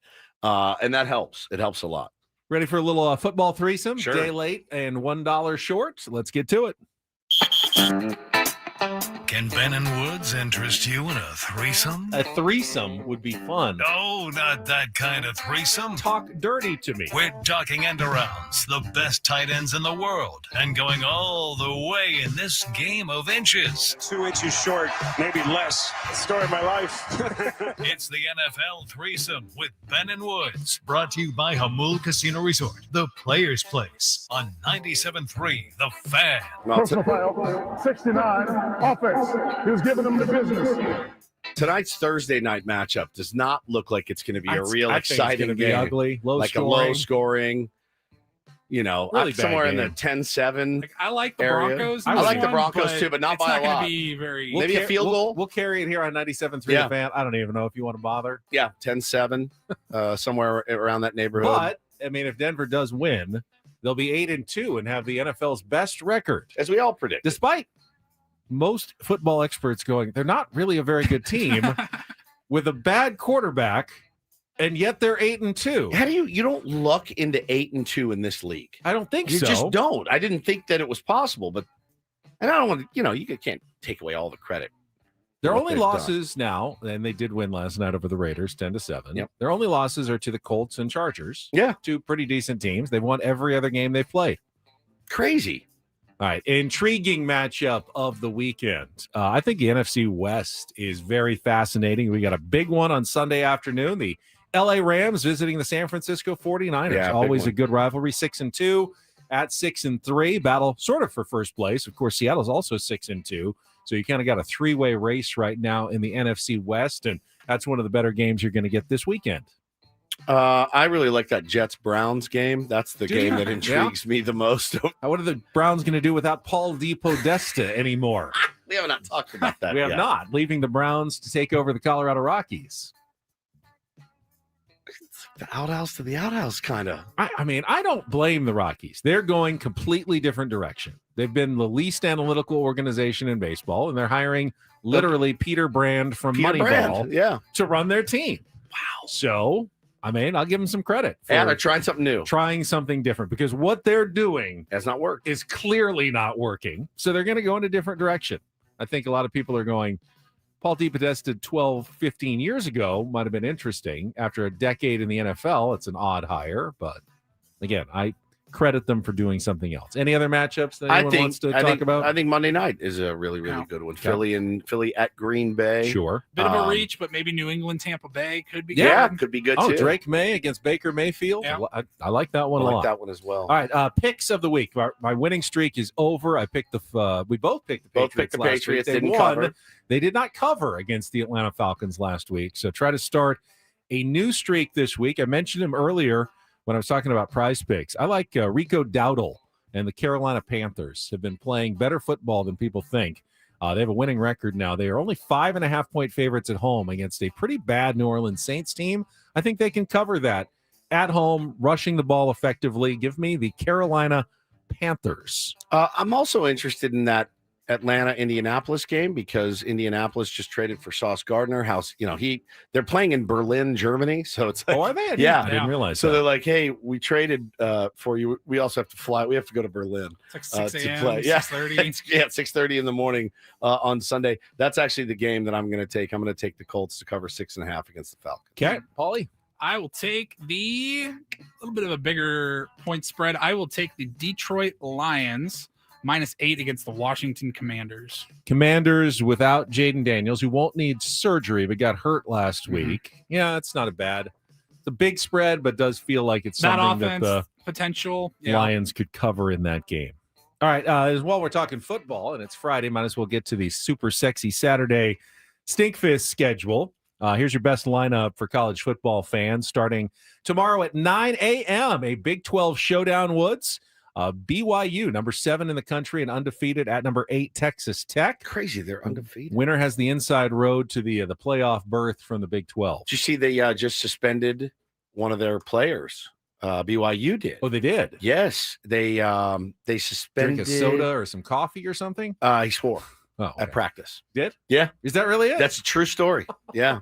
He said a bad word at practice and they said, you're out. Wow. I would never work. If you were suspended forever, I would never work. A day for every bad word I you would said. sit in a straitjacket in a room. Could you imagine? Never saw Woods again. They never saw it. Suspended Never for to the be rest heard of from his him. life. You couldn't curse. He kept swearing. They kept swearing, so we had to suspend him. 12:30. We go to the Big 10, number 9 Oregon at number 20 Iowa. This is a pretty critical matchup for both teams to stay in the college football playoff race. The loser is going to have a very uphill climb. The winner has a path to the postseason. That's at CBS. First game's on ABC.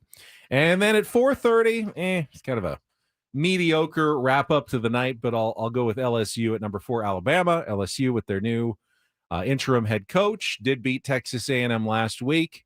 Texas A&M beat LSU last week. Alabama looking to keep pace with Texas A&M. They're the only 2 undefeated teams in the SEC right now, at least in conference play, and they don't play each other. So if they keep winning, they can't be stopped on the road to the SEC championship game. Alabama against Texas A&M possibly. And if you want to stay up real late on ABC 10, and this one surprised me. I didn't realize we were carrying the game until yesterday.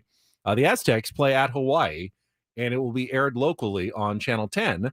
It's produced by the Hawaii broadcast crew, but Scripps Sports, our parent company, they produce it. So they said, if you'd like to run the game in San Diego, perfect. Go ahead. So All we right. will. Now I know where to watch it. So right after that LSU Alabama game, keep it on Channel 10. You'll get the Aztecs in Hawaii for the late start. Probably won't end until we're asleep at 11:30 or midnight, since it's college football late on a Saturday night from Hawaii. But you've got what are they it on your favored TV. by? Do you know off the top of your head? I do not know off the top of my head. I would not think it's by a ton, just because it is tough to win in Hawaii, and Hawaii's a pretty good team. I have got Aztecs. I hate when you try to click on something and the screen moves. What time's the game? It's the late game. 6.5. 6.5. Yep. San Diego State. More than I thought. Really? Hawaii's 6-3, 3-2 in the Mountain West. Play well at home. It's not an easy road trip. And then the big one. You can't look past these guys to look forward to Boise State next week. Got to win this one. We talked about it yesterday. They're offering 2 tickets for $40, a little special for certain seats to try to get a big crowd in for Boise State. But yeah, you don't want to overlook Hawaii on Saturday night. 100%. All right, wrap it up. We're done. Yeah. Let's take a break. Last segment of Ben and Woods of the week. What are you doing? Is coming up next. So I thought you maybe had more to say. Yeah, totally. This hour on 97.3 The Fan brought to you by U.S. Wellness Meats. U.S. Wellness Meats offers 100% grass-fed beef, pork, poultry, wild-caught seafood, and more. Shipped free from family farms. Get 20% off your first order at uswellnessmeats.com. We'll set the stage for what we've got coming up on Monday. Kind of a complicated Ben and Woods program on Monday morning. A lot of moving parts. We'll tell you about it coming up next year on 97.3 The Fan. Gambling problem? Call 1-800-GAMBLER. GEGE 000-466. For a full list of games and rules, play at 7 Mile Casino. Visit 7milecasino.com. Who wants to brunch this weekend at Sammy's at 7 Mile Casino? It's a great chance to check out San Diego's best card room because the brunch is only available Saturdays and Sundays from 9 a.m. to 3 p.m., but it was voted the best brunch in the South County. So if you live down there, hop on the 5, head to Chula Vista, get off at E. You're right there on Bay Boulevard, pulling into 7 Mile Casino for cards and brunch Saturday and Sunday. Yeah, I'm definitely getting the itch to go down and play some California-style blackjack, certainly. But if you got the time, Texas Hold'em, always a winner. You got Pai Gow and Baccarat as well. So got everything you're looking for at 7 Mile Casino. We'll take such good care of you when you go down there, too. The food, as Ben mentioned, the brunch is great, but all their food, the 24/7 players menu, phenomenal, smoke-free environment as well. And they take care of high-limit players. They spread good tables. They've got great dealers, comfortable chairs. So if you're looking for a little bit of a bigger game in Texas Hold'em, you could do it at 7 Mile Casino without the long drive to one of the other casinos that are way out. You know where they are. 7 Mile's just easier. It's just better. It's just 7 minutes from downtown.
Okay, player, this is all yours.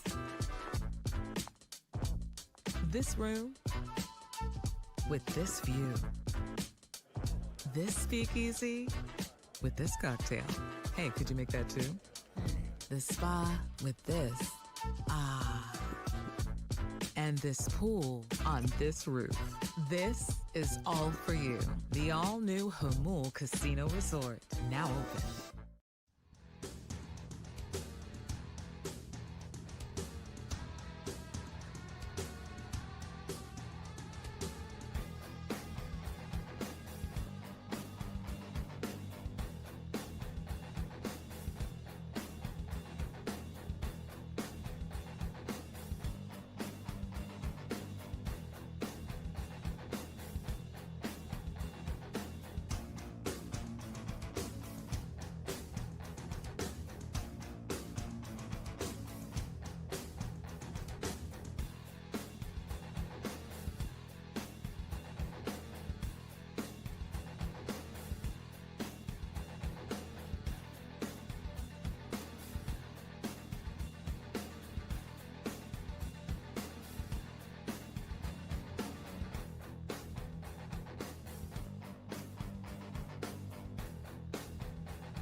It's crazy to think about that on Monday at 10 a.m., me, you, Ben, and Paul will all be at our 4th manager press conference since we started as a program together.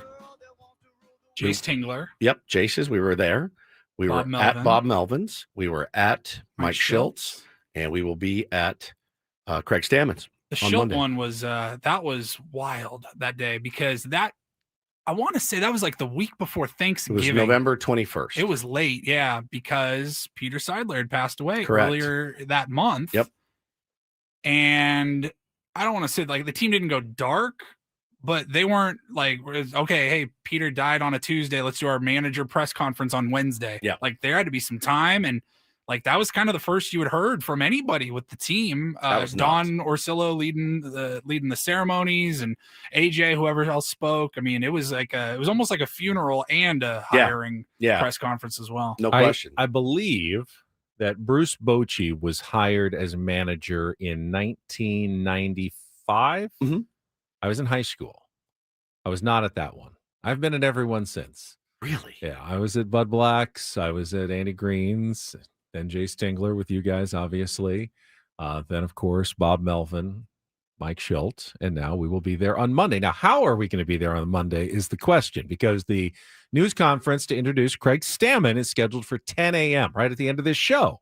Now, we'll all come in, do the normal show at 6 o'clock. Yes. Gives us like 5 minutes to get down there. Now, this is the plan I came up with yesterday talking to Adam, because I said, we want to be there, but we can't just leave the show like it's prime time leading up into the press conference. How are we going to work this? So this is what I came up with. At 9 o'clock, I am going to leave and drive down to Petco Park and then go up to the room where they host the press conference. Sammy and Tony Gwynn Jr. will already, or Sammy won't be there, but Adam will be there with the equipment set up for interviews and stuff. I will then start doing the show from there with us, with you for a minute. And then at the break, you guys will at 9:30 leave and come down and join me. So I'll do the last half hour of the show without you. You'll do the second to last half hour of the show without me. And then we'll all come back together right at the end, hopefully say goodbye and toss things to the press conference at 10 o'clock. And then Tony's going to be there interviewing Craig Stammen and probably AJ Preller again. And who knows what players might be there and attending, other coaches that might be there. We'll probably get to say hi to some of them. And it's always interesting to see who made it out. Now, if they're not there, that means he doesn't like Craig Stammen. I had They may have already had a family vacation, something planned. I had this debate with somebody in the chat. They go, this will be very telling to see how many players show up to this. And I said a couple things. Number one, it won't be. It won't be telling at all. If there's 30 players there, doesn't mean you're going to win more games next year. Nope. If there's nobody there, doesn't mean you're going to lose more games. This is their off season. They have lives. As you said, they have families, they have vacations. Also, they do this every 2 years. So, like I think it does. I'm not going to look around and go, oh man, there's no, so-and-so didn't show. So-and-so didn't show. I'm in Rome. I'll be at the next one. I'll come back for the next one. And, hopefully 18 months. 18 months. But yeah, it literally means nothing. And I know it would, hey, if we walked in there Monday and there were 15 players there, we'd be like, wow, this is badass. It makes you feel better. There's no question. You're absolutely right in that. Makes you feel good. Means nothing. Zero about how many games are going to win next year. I would imagine that a few of the guys who live here in San Diego, they may stop by. Yeah. Guys who live in Florida will not be here. Probably won't fly across the country just for a news conference. I wonder if Craig Stammen will fly around the country maybe to touch base with some of his guys. I wonder if Craig Stammen will be there. I think he'll be there. But after he is introduced, as Mike Schilt did, I think that's a worthy thing for a new manager to do. Is a little FaceTime with key players. He already knows most of them, though. Purple says, nice try, company Schilt. If there's no players there, it's going right into my agenda. If there's 200 there, I will ignore it. That's my guy, dude. Dominic, you're right. 1995, I was in college, not high school. So, but just barely. It's been a long time. And I have seen many managers come now and many managers go for the San Diego Padres. Indeed, you have, my friend. You have. And so have we. We've only been here. I mean, you think about it. Bruce Bochy and Bud Black, it's a good, long time. Solid chunk of 2 decades, essentially, with just those two as manager.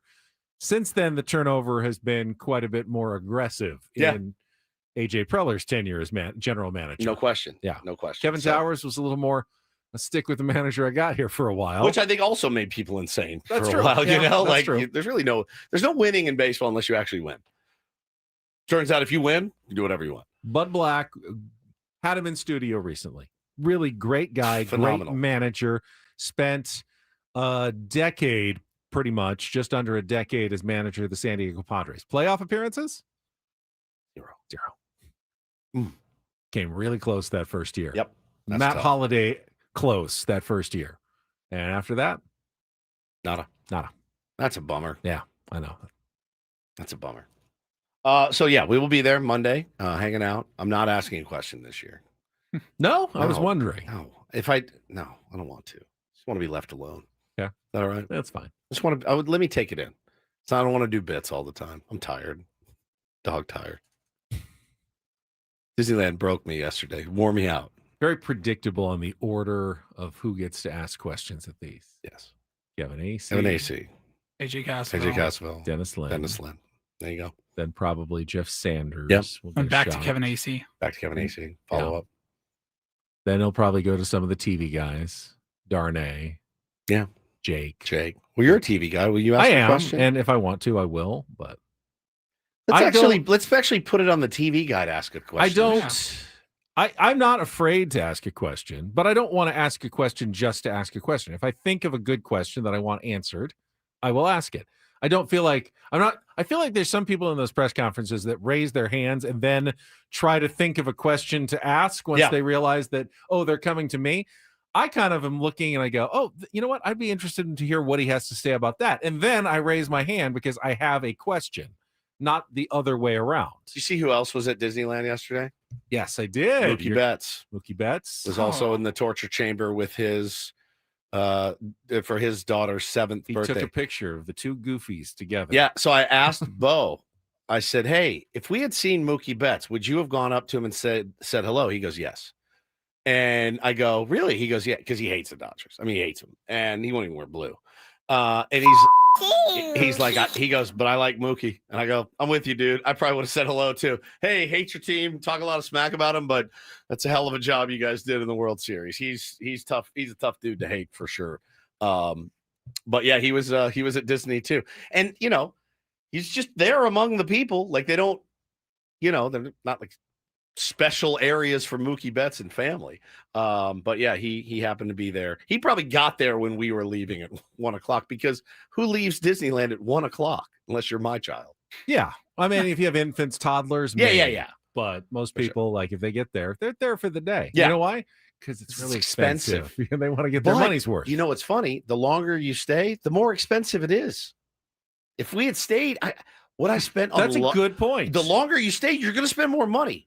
I mean, like that's another meal you'd have to eat. The $5 waters, it adds up. So I spent a decent chunk of change yesterday on Taylor's 5th birthday. I'll spend a decent chunk of change on dinner for 6 tonight at Benihana for his birthday. Be that family that brings along some snacks. We brought like 2 waters and parses them out throughout the day, so you don't have to continue buying food and souvenirs. You just do the rides, which are included, so you could stay without spending more money. Good luck doing that on your child's 5th birthday.